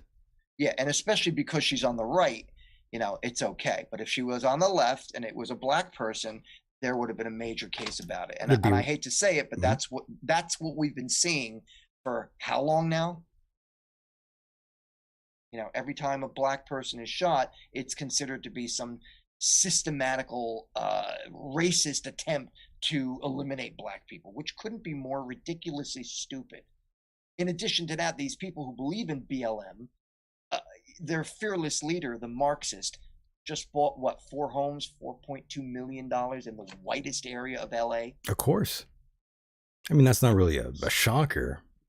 Yeah, it's funny how a Marxist. That's what people do, though. You know, they have these sort of fundraisers, but none of the proceeds ever go to where they belong originally. Right. And you saw that with the NFL and the whole breast cancer thing. You know, when everybody was wearing pink, most of that money, most of those proceeds, never saw anyone who actually had breast cancer. I mean, most of that money went to the NFL. Yeah, I've heard a lot about how BLM has been pressured to help some of these poor black people who need help, and they've done nothing to help them, and they've gotten millions and millions of dollars in donations. Are you a racist, Mike? That's what's being said here in the chat. Oh, you know, yeah, that's exactly it. I'm talking about how this word racism is being thrown around like the word if or a or I, and that's not a problem. What, I'm a racist because I think that BLM is full of shit? A woman uses $4.2 million. She calls herself a Marxist and uses the BLM donations as a capitalist situation and buys herself all these homes. Give me a break. It's the American dream, Mike. That's what happens. Exactly. She's living the American dream. She capitalized on what was supposed to be donations and help for black people, but they've taken it so far out of context, it's ridiculous. Yeah, this is why I don't support any organization, by the way, you know. Say again? I said this is why I don't support any organization. None of the money that you think you're giving to this sort of fight, it's never really that way. You kind of just paying someone's bills. I know it's a shocker to hear. But that's the truth. Shocked. Well, for those out there, they're wondering, what the fuck are these two talking about? Well, whoever mentioned that comment, listen, I am not a racist, but I'm also not an idiot too. That's what a racist would say. That's what okay, whatever. They didn't say that. I'm saying that, by the way. But yes, the officer will walk away without any charges, and as he should, in my opinion, in my personal opinion. I'm supporting the cop on this one, Mike. He was following orders, just trying to protect the nation's capital against these zombies. I mean, Mike, if I saw a bunch of zombies trying to break into my home, they're dead. I'm going to shoot everyone in the face. Indeed. I'm not going to hesitate. I know this isn't the same sort of scenario. Obviously, this is a very different scenario. Look, zombies don't exist, but, you know. I also want to go on record by saying I feel sorry for that woman who was shot. Me too. She was delusional. She shouldn't have been there. All right, yeah, and you're right. That what happened at the Capitol was wrong. At the same time, all the riots. Hey, look, man, you want to play Rambo? That's what happens. Just like that 13-year-old that got shot in Chicago. You know, he's out there shooting people shooting cars at 2 a.m. You know, anyone that goes into these situations, you fucking think you're Rambo, and that's what happens. You end up dead because you're all emotional, and you let your emotions dictate what you do. That's what happens. You act emotional and you're dead. Wow. That's what they do out there overseas too. You make a bad move because you feel a certain way, you are gone. Well, you know, what's happening with this country is that people are making decisions based on empathy or emotions, and they're not thinking in the big picture. That's why I get so angry when I hear about how a black person is shot, and 9 times out of 10 they are in the middle of a crime, and they're being told to, you know, either put their hands up or put the gun down or stop doing something, and then all right, yeah, they get shot accidentally. I'm not advocating that it's okay. Obviously, there should be something taken care of, but at the same time, it's not this crap of this systematic racist attack against black people from the cops. And then they want to defund the police department. And then who's supposed to help you when there's a circumstance of a mass shooter who comes in and starts blowing you away? Who are you going to call? Ghostbusters? I'm going to call 411. But yes, a very different scenario, but all together though, you are breaking and entering federal property, and I feel the same way. You break into my house, I'm going to shoot you in the face. I'm not going to shoot a warning shot. That doesn't exist in my mind.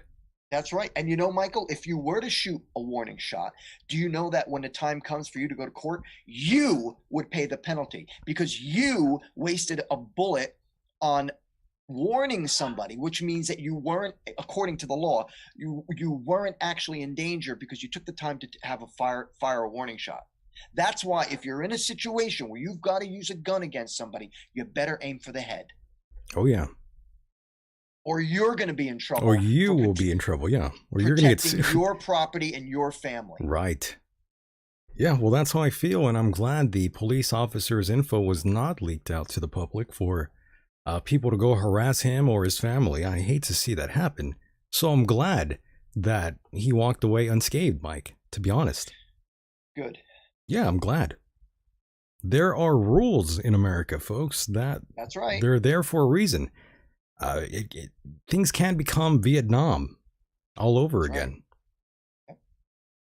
And I'll say it again, though, Mike. I see this the same way that I see many cases and law enforcement dealing with police officers. They're having to deal with people that resist arrest. Yeah. If you resist arrest, you're going to get your head smashed in. Right. That's just the way it works. I know it doesn't really make it right, but Michael, that's just the way it goes. You just said, oh, we have laws in this country. It's not just this country. Any country, if you don't listen to what the police say when they're arresting you, you're going to either get your ass kicked or you're going to get shot. The problem is America, all of a sudden we seem to think that it's okay for, certain things to take place. But if you're a certain ethnic background, then it's not okay. And suddenly it's a racist issue. I'm sorry, that's just wrong. Caller, go ahead. You are live on the air. Well, guys, it's good to be on the air. I didn't have anything planned. I just literally felt like calling in. Love that. No, that's good. I'm glad you called in. That's what this is all about. What seems to be troubling you this evening, my friend? Oh, there's always something, but yeah, nobody wants to hear someone's complaints. Let's just talk about you guys keep on kicking ass. Oh, well, that's fine too. That's okay. Thank you. We just care about you. That's all. We just want to know what's going on inside your mind. Right. That's what the whole point of this show is. We like to interact with you guys and see, what's going on with you and what you think is going on, around the world. If you think it's bullshit or not. I mean, that's kind of what we sort of do here, or we make fun of things and we sort of speak our mind. That's why you're here. Go ahead. Yeah, you guys are good at that. I've been listening in, and it's just good to hear you at it again. And, I live in Portland, Oregon. Oh, and nice. We're sorry. Yeah, we apologize. Well, it's like, as they say, the belly of the beast or whatever. I mean, sometimes it goes down like that. But generally, people get it and people get along. And so it's like a lot of people are catching on to humanity and what's really going on. Sure. And so it's cool to talk about. It's cool. So I've been supporting you guys. Very nice. And what's going on out there in Portland? Not a lot from what I see. I see more of it almost on the TV. Like, it probably depends where you're at and, like, where you're driving around. And if you're driving in an area at night with protests where, like, I don't know. I've driven downtown, but not, like, during the hours that they would do that. And, I don't go looking for it, so I don't really see it. And it just kind of comes down to that. Can I ask a question? Yeah, go ahead, please. without giving up who you are or any indication of your ID, what are your thoughts about what took place in Portland when the whole when they took over the police, the whole town? Didn't they take over a whole town, a police station, and everything? What are your thoughts Yeah, on like that? when things were really going down, you know, it depends. If you would have asked me in my youth, I may have said, "Yeah, man, you got to do something." But nowadays, I realize that you got to do things A little through the differently. system. Yeah. Yeah, a little differently. You got to do things through the systems that are already in place. Right. And there's a lot of things that are having to be backpedaled on and sort of scrutinized now. And so that takes a lot of effort. And so I think that a lot was going on as far as media coverage, as far as like actual um, violence and bottles being thrown and craziness. I mean, we've all kind of seen some things that when it like comes to your town, it's like, what's up with this and why is it this town? And of course, you can get into the political left and right or up or down or whatever you want to phrase it as. But I think a lot of it is just the system, like the movie The Matrix, obviously, is like a theme that a lot of people just laugh at. But it's like if you just stop laughing at it and accept it that yeah, there's like a situation going on, then certain things become clear, I guess. Understood. I get you. That reminds me, I need to contact Sophia Stewart, the mother of the Matrix, the original writer. Is that right? See, I missed those details from the movie, but now we got a name, so. Okay. Well, look up Sophia Stewart whenever you can, the actual creator of the Matrix. How old are yeah, you, just caller? like the actual creator of the Bitcoin. Correct. Okay, I am 37. He's 37. 37. I was going to say Can I this guy's ask- like 35, but go ahead, Mike. Can I ask you another question? Now, you're obviously older. You feel like some things have changed since you were a younger person and you had that rebellious streak in you. I know, I was there too. I had the same streak. But you mentioned how you saw things take place, and I'm assuming that you probably said to yourself, well, it's probably not a good idea to take over a police department. That doesn't seem logical. Do you have any people that you know that respond to your way of thinking now and think that you're either a racist or B, like I could say, a Trump supporter or anything like that? Have you taken heat, basically, is what I'm trying to ask you. Yeah, that's a good question. The heat's always there.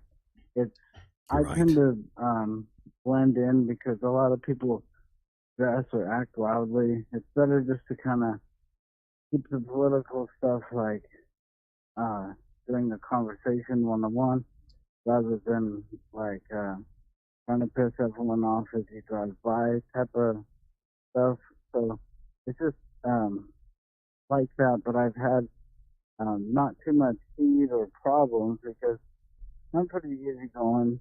But I mean, I don't go out there seeking the conversation like other people do. And so I choose to tend to just lead my life.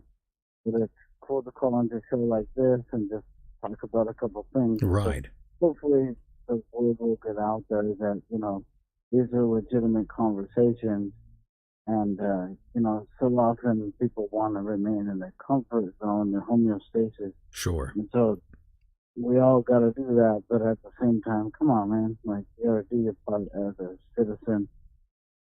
That's the problem, though. So, yeah, some people get so into this sort of thing. I mean, I like talking about this, but there are people out there who their entire lives revolve around this. And, they're right. Little things piss them off about everything. It all goes back to being political. I mean, you can't enjoy your life if that's the way you see everything. If you see life through those lenses, I mean, life is going to be difficult for you. I think they have too much time on their hand. But yes, caller, Yeah. I feel you. I'm sorry you have to sort of go through that, sort of have to be more mellow with your opinions. You can't be too outspoken, but sometimes that's probably for the best, not to be so outspoken. Not everyone has to hear your opinion either. Yeah, that's kind of what it is. I mean, I'll let it be known if it needs to be let known, just Sure. like anyone you encounter through the day. But as far as like living here and dealing with some of that stuff, I mean, it's like everyone's looking for a reaction, and so just don't react. And generally, it's fine. But there's a certain kind of it's like hard not to notice how Portland has changed, and that's just in a short, like, I'd say 10, 20-year span that I've been around here. Understood. And what was your name, by the way, caller, if you don't mind? My name is Matthew. Matthew. Well, thank you so much, Matthew, for calling in and giving us an update here on Port. Yeah, thank you, man. Yeah, I'd gladly be in touch. Yeah, call in more. Just kind of, you guys keep holding it down. I mean, it's cool to. I kept checking it, and I know how things go where sometimes there's not an update. And I personally don't do much online. Yeah. And so when the people do it, I do sort of now understand, hey, man, that takes like, you got to put one foot in front of the other. Not everyone's doing it. And so there's always like haters and hate. So you got that going on. Well, but you guys keep doing what you do.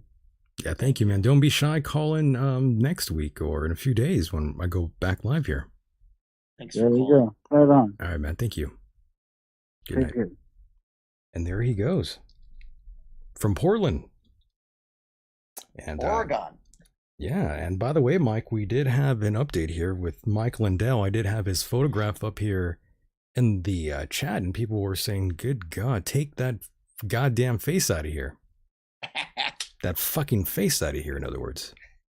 Yeah, they're like, what is Mike Lindell doing on my screen? Hugging a pillow. Hugging a pillow. Yeah, Mike Lindell. I'm looking at his face right now, and he is caressing a pillow with his... yeah, I'm looking at that. He has the cross pendant on, Mike. He's rocking the cross there. He became an executive producer for a movie that just came out. Really? It's called Church People. Really? Wow. Yeah, I don't know anything about it. I just know it's a comedy. Understood. We will have to find out more. And switching gears here, Mike. I know I joke and laugh at Mike Lindell all the time, but I signed up to his new platform. Okay. I want to see the fireworks. I want to see what it's all about. I want to see what goes on. So I signed up, ladies and gentlemen. My curiosity got the best of me. I signed up. When you say signed up, what did you sign up to? To his new social media site. Here is Mike Lindell talking about that with Steve Bannon.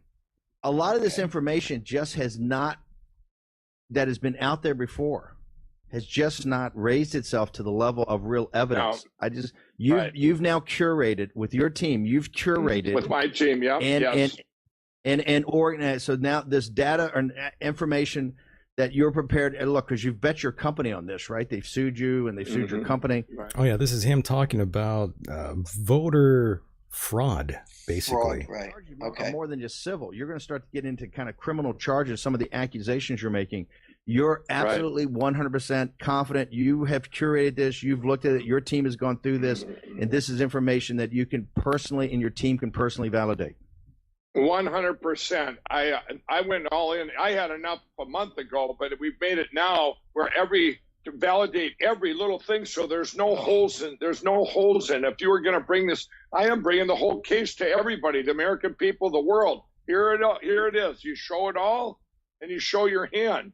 And we got not only that, some of this stuff is just 2 weeks old, like this Dr. Frank. That's through 2-3 weeks old. There's brand new evidence that validates this cyber attack, which we have 100% evidence.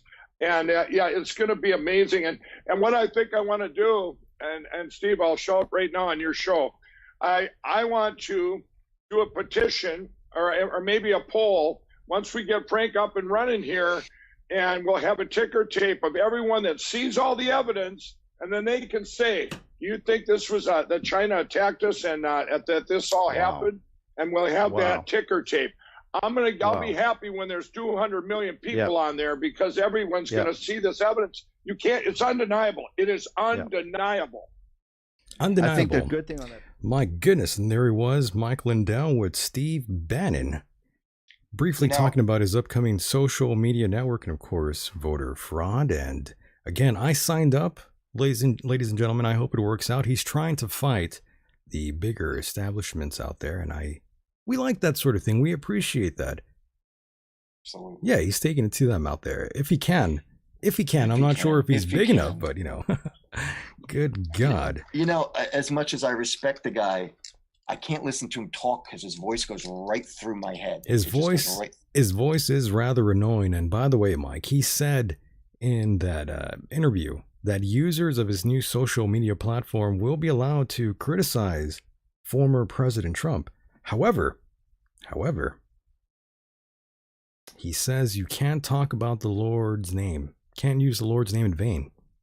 Oh, here we go. See, you can now. It's the same thing, Michael. Right. You're giving people the option to use their freedom of speech to talk about whatever they want.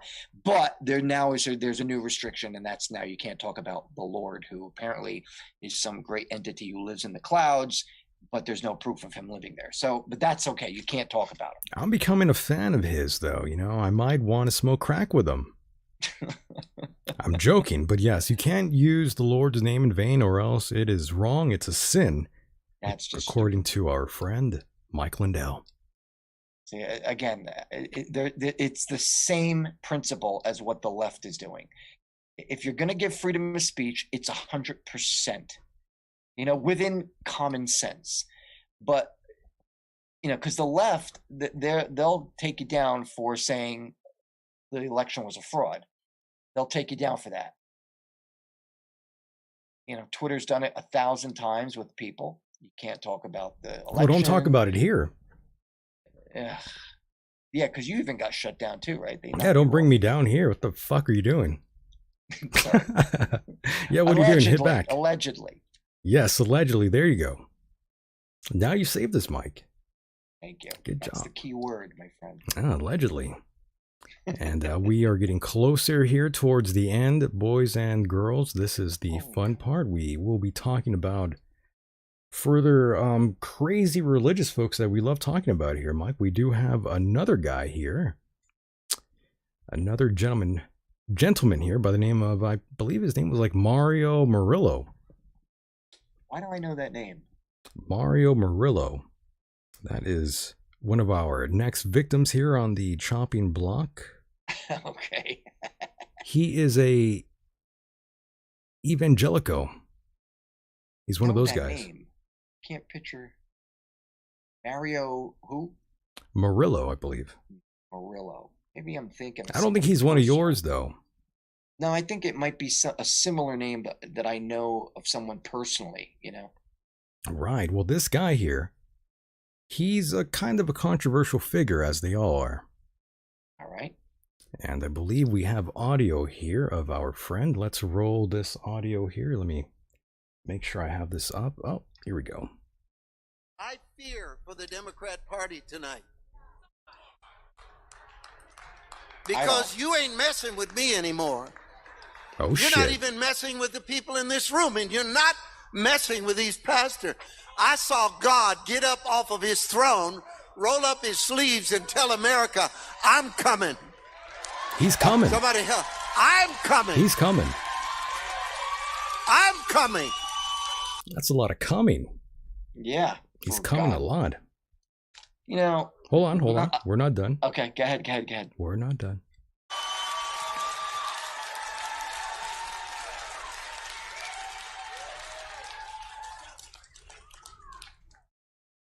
And I'm going to tell you that this is not all good news. No. Listen to me. This is not all good news. God said, whatever I have to do to save America, I will do it. If it means natural disaster, I'll do it. He's going to do it. If it means destroying her economy and her global prestige, I will do it. God is not about drag queens reading to our children. Oh, shit. I'm going to have to pause it right there and say, he does make a good point right there. Well, he's not too far off. I mean, nowadays you're seeing these 7-year-olds, they're talking to these full-grown adults. They're probably even younger nowadays, and they're talking about their sexual orientation. Ridiculous. That shouldn't be happening, by the way, Mike. And I'm as liberal as the next guy. I want to shoot people in the face. I want drugs legalized. I'm fucking crazy. But even I have to draw the line somewhere. So, kids, adults mixing it up like that, talking about penises and vaginas and trannies and cross-dressing and sticking things up your ass. That's too much. You got to draw the line somewhere. I agree. Right. Drag queens, reading to children. I don't know. That's a little far. Stupid. How am I going to explain that to my 5-year-old son? Why that man is wearing a dress and why that man looks better than mommy. Amazing. But yeah, you know what I'm saying. It's a little much. I'm trying to have fun here, but it's kind of crazy. It's a little nutty. I don't think that a child should have certain sexual kids shouldn't be thinking that way at that age, man. That's too what early. I'm trying to say. You shouldn't be influenced by whether it's a man, a woman, a cross-dresser, a transsexual, anybody. All right? A homosexual, a lesbian. Nobody should have to sit there and bring these topics on the table for a child. Okay? It's a little much. It's a little much. That doesn't happen until they're like 15, 16 years old. That's when they begin to experience the explosion of hormones in their body and wanting to experience sex. And that's okay because it's been going on for 100,000 years. So that's okay. But don't tell me that, it opens up children's minds to pick and choose what they want. That's just stupid. That's just stupid. Right. So let's go back to hearing Mario Murillo that he's warning here that God will destroy the United States. Whatever. Here we go. Let's hear what Mario has to say. Mr. Mario Murillo, here we go.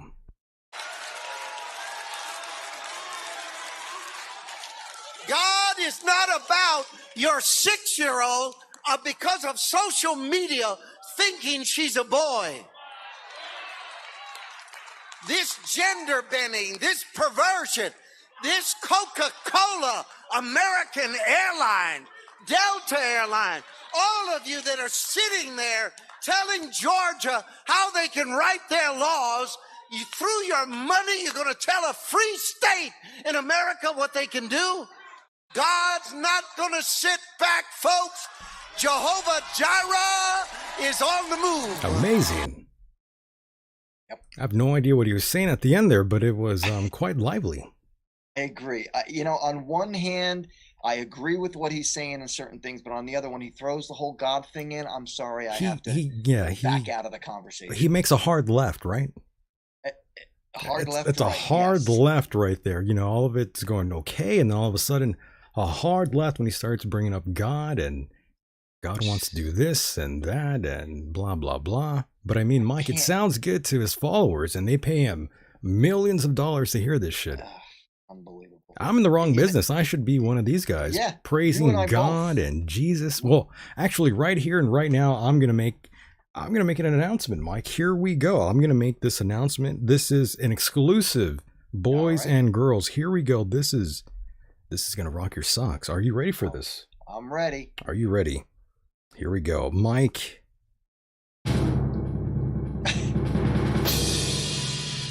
I have converted, Mike. I am now a Jew. Are you now? I'm Jewish now. Good for you. Just right now it happened. Just right now? Yes, just right now I converted. I am now a Jew. All right. I'm Jewish now. Now you got to get a yarmulke. Now I have all the privilege in the world, and now we will be very successful, Mike. My name now is Michael Decon Rabinowitz. Michael Stanley Decon Rabinowitz. There you go. We're in. Well, we're in the club. congratulations. We've done it. We're in now. We're gonna get rich. We're gonna get all kinds of sponsors now. We got it all figured out. Look, man, I like Jews. I like Jewish people. I got So do nothing I. against them. Of course. But at the same time, when it comes to the religion, as I said before, they call themselves the chosen ones. It's just a conceited way of looking at things through religion.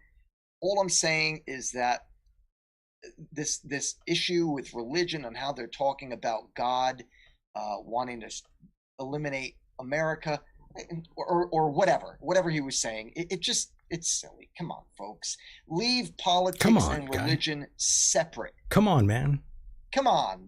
Right. Leave it separate.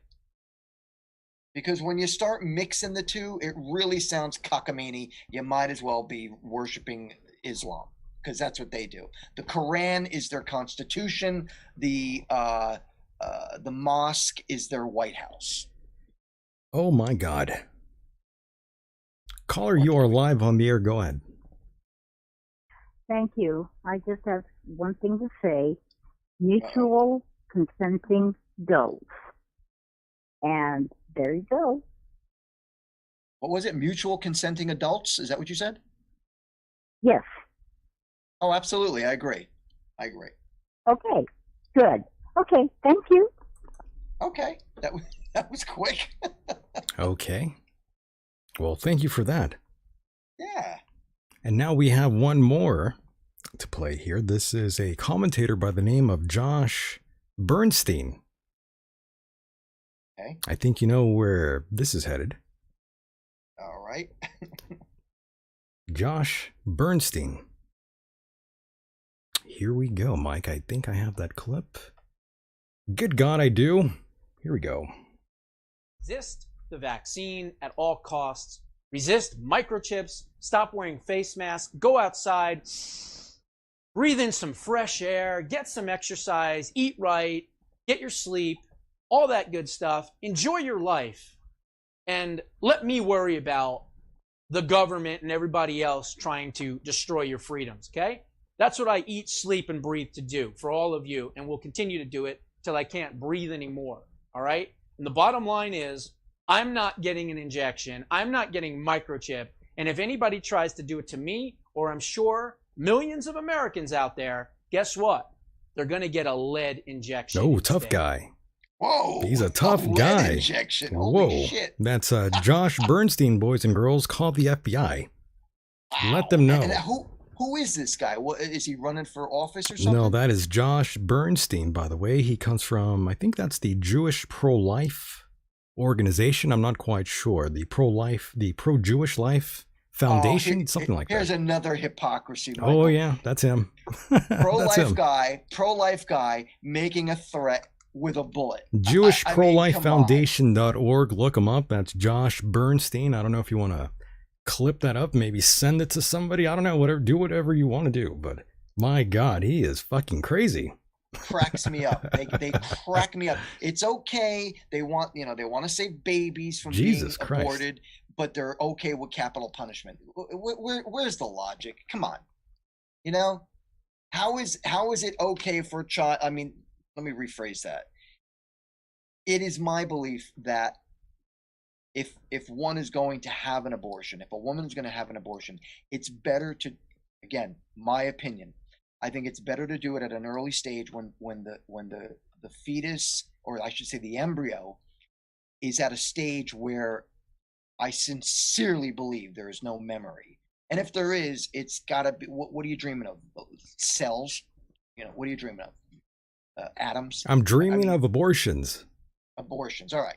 So how do you think it's okay? That was tasteless, by the way. How can you think about abortions being bad, but yet you have no problem putting a bullet in someone's skull? I know, right? Isn't that funny?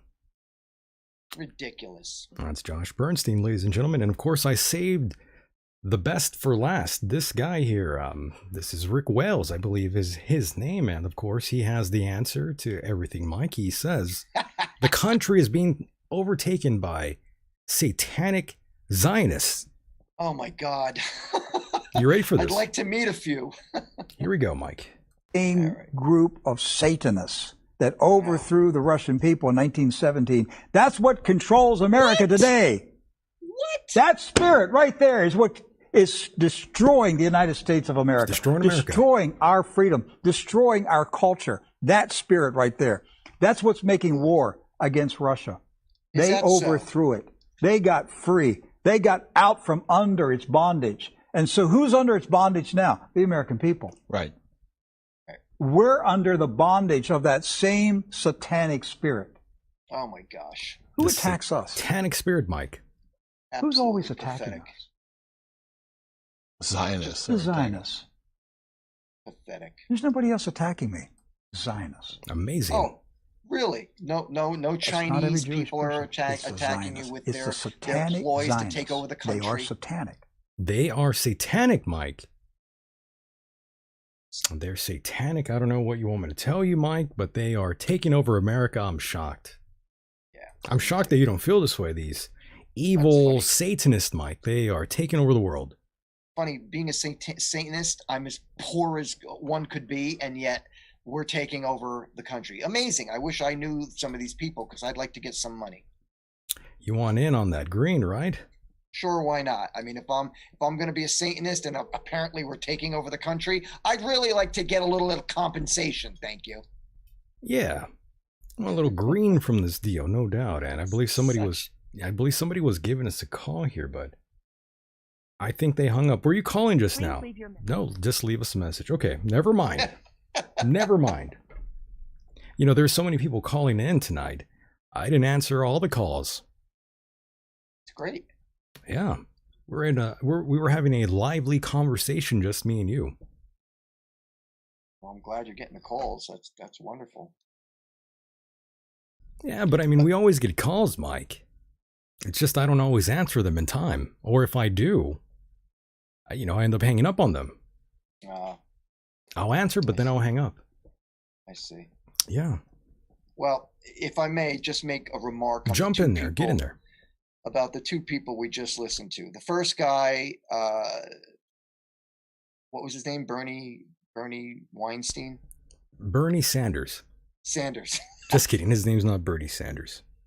Bernie something, whatever the hell his name was. Look, the guy had some good points, but then as soon as he brings in the whole thing about, being a hypocrite by saying he's going to punish somebody by that's himself. Josh Bernstein, by the way. Right. Punish somebody by putting a bullet in his head, and at the same time belongs to a pro-life organization. That's just ridiculous. And words that should not even be uttered from a pro-life person. Secondly, the other religious crackpot you just put on, I'm sorry. Yes, he is a crackpot. I'm sorry, but there's no indication that Satanists are taking over this country. There's plenty indication that the left, the radical leftists and anarchists are taking over in a lot of situations, and that our ridiculous government, who can barely remember their name, is actually, they're also part of this as well. They're the ones who are screwing up this country, not Satanists. Thank you very much.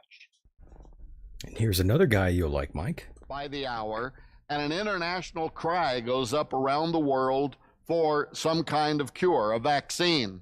Well, a man comes forward, a single individual who happens to be the Antichrist. And he's the only man on earth whose blood is naturally immune to this alien virus. Alien virus. And so a vaccine is created from his blood. Oh, shit. By which all mankind then are required to be inoculated. So it's almost like a black communion.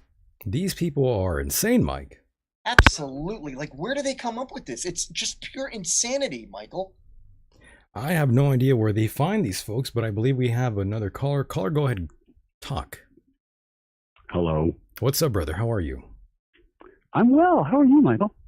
I can't complain. What's on your mind, sir? I've I sat down purely by accident. I turned on my YouTube feed and saw that you were live. Michael and Mikey and Michael. Hi. Hello. Hi. Hey. By the way, I'm not, but it's genuinely great to run into you guys. Do you know how? I have a question for you, by the way. Do you know how to keep a idiot in suspense? Well, like that. I hung up on him. That's how you keep an idiot in suspense. Did you know this person? Yeah, of course I did. Oh, okay. What happened? Well, I wanted to hang up on him. He hung up on me before. I wanted to make, an even playing field. I wanted to get him back. It was the perfect opportunity right there. I'm the ultimate opportunist. I mean, I saw an opening and I went for it. Oh my gosh, that was so funny. That was classic, right? Have you heard from this person before? Yeah, of course. I don't hate the person. I just did it for fun. Okay. No, it's okay. We're just having fun here. Don't get too mad, by the way. Caller. Okay. I believe that was Jack Starr. Don't get too mad. We're just having fun. You hung up on me. I wanted to hang up on you. That's all. Just want to get you back. That's all. Oh my God, that was funny. That was good. Yeah. Very, very good, Mike. I wonder if he's still on the other end of the phone going, hello? Hello? I know. By the way, the German listeners out there, thank you so much for tuning in this morning. Guten Morgen to all of you out there, the international listeners. I really love all of you very much. All of you keep me quite educated because, I am a dumb American and I need your help. I would like to say something in German. Go ahead. Lowenbrau Heineken. There you go. By the way, we have lots of German listeners, by the way, Mike, believe it or not. That's awesome. I love Germany. Me too. I love Germans. They're all nice. They're so nice out there. They are. Fuck. I met a lot of Germans when I was out in Europe back in the late 90s when I was with the Misfits. And I'll tell you, they were wonderful people to me. Wonderful.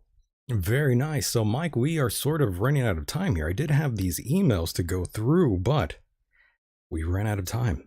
Holy crap. It's 11. Oh, it's just about 11 o'clock now. I'm sure we can go through these another time if you come back, and I know you will. So, Mike, definitely say goodnight to everyone, and please plug anything you like before we shut it down here faster than Rudy Giuliani.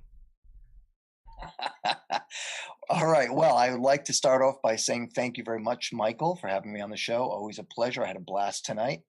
Actually woke up more after I took those Tylenol. So thank you for having me. Had a great time. Thank you to the callers who called in.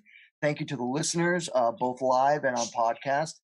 And if you're interested in my music, my musical efforts, and the horrible artwork, T-shirts, and other items that I produce, please go to MykeHideous.com. That's MYKE hideous.com. If you're interested in any of my photography and or artwork, which is for sale, you can go to spymanphotoandart.com.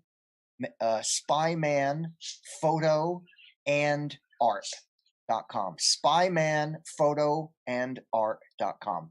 And last but not least, if you'd like to reach out to me on social media, you can find me at facebook.com/hideous Myke, MYKE.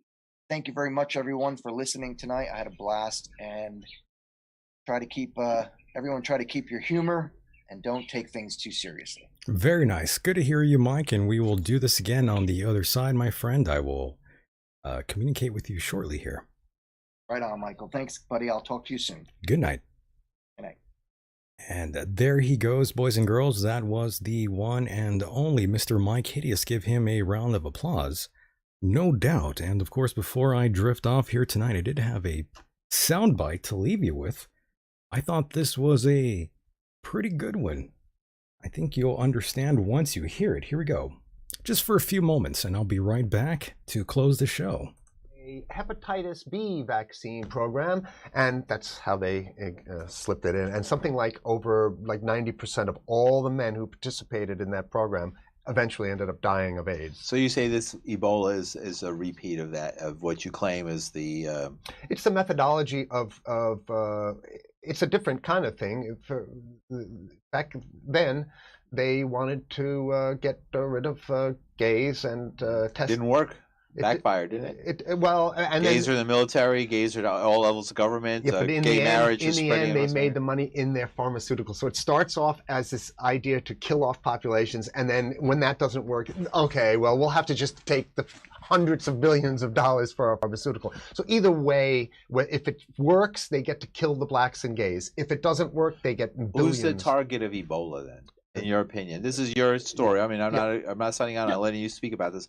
What is? I'll tell you the target of the entire planet Earth, mostly to totally destroy these nations, and for the American people. Here's the big one, okay? Because get ready for it. It's going to be, the ruling establishment has a lot of. They will stop at nothing to complete their toolkit of control. Right? So one of the things that has been missing from the toolkit of total control has been quarantines and curfews, right? Mm-hmm. So now, welcome to the new world in America, where you will be able to get on a bus, to go through a subway station. If you think that the procedures at the TSA are onerous and a little bit excessive, right? Guess this is coming to a bus depot near you. This is coming to it's a more invasive way, and the ruling class needs this, because what will happen is, if it ever occurs, which I'm not sure it's ever going to occur, because we have no fighting spirit left. America is really beaten. The people are beaten, so they're very weak, and they can only deal, like liberals will only deal with social issues, gender issues, or environmental issues. But if it comes to something like freedom or fighting for democracy or fighting corruption, if it's not a gender issue, a liberal doesn't understand it and cannot do anything about it, right? So the liberal class has relegated all talks about freedom and fighting government corruption to the Tea Party, who's the only entity in America who is standing up against that. So that's sick. So what'll happen? You're not supporting the Tea Party. No, not at all. But here's the thing. But although when it comes to their position against the government, I have much more in common with the Tea Party. Just their social issues, I don't support. What is their position on the government? Well, they hate the government. Why do you hate the government so much? I mean, you're privileged. Because it's a fascist. I'm not privileged. Okay. They're doing everything they can to stop me. Okay. Right? And I've already had my house raided by the FBI and the Secret Service back in Friday, December 13th, 2002. Major raid. What was that about? I was publishing information about the Bush family's connection to the Bin Laden family, and they made up a pretext to raid multiple locations. But we could talk about that a little later. I don't want to talk about that right now. That's what seems to be. So you've been analyzing this stuff for a while, Vox. Long time. I've been doing this. And where can people hear more about your stuff and follow this? VOXNEWS. Vox News is where you can go to get interviews. The show that we have here, I put it on there. Radio stuff and articles that I'm writing, and it's right. Good clip there, and that was back in 2015, I believe, boys and girls. That is pretty amazing. And of course, as we shut it down here, and before I drift off, boys and girls, I do want to thank all of you for hanging out with us here tonight. I do want to thank Myke Hideous for being a part of the program, and of course all of you in the chat room. It was nice to see some familiar names tonight, and of course those listening in on the podcast rendition. Special thanks to you out there. I know you will like this one tonight. It was a fun one. Mike did a great job. I saw some questions here I wish I could have answered sooner. And of course, I do want to thank all the callers out there and those of you who called in and I didn't answer your call. I really do apologize, but make sure to subscribe here on YouTube if you are not, if you like this show. Take us on the road with you. Search Michael Decon on all popular podcast platforms. That's where you'll find this program. Michael Decon or the Michael Decon program, or else you'll end up like this guy here. Yeah. Michael Decon knows how to hurt me. He pretends to be my friend behind the scene, but he's doxed me. He talks shit about me constantly. He tells me the things that the voices in my head used to tell me. Yeah, that's going to happen to you if you do not subscribe here on the YouTube channel or the podcast rendition. That will happen to you. Let that be a lesson. to everyone. Yes, you listening at home. That's right. Much respect to all of you. Nonetheless, it was a great night, a glorious night. We will rise soon. I'm Michael Decon, reporting to you live from Hell Central, California. It's a lovely place. And with that said, the world is a mysterious place, and life itself is a mystery. Until next time, mahalo.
I don't want to pinpoint it because, well, I think you kind of know the answer to that.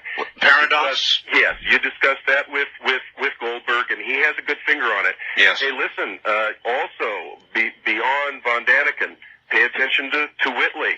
Whitley is also not who he would appear to be. Be very careful of Dr. Hoagland. Hoagland has secrets. He knows things. And he hasn't even begun to indulge his treasure of secrets. All right. I appreciate the call. No, Dr. Goldberg is not who he says he is. Whitley is not who he says he is. And watch out for Richard Hoagland. Earth changes, tsunamis for the Northwest sometime no later than August. Okay. Time Traveler line at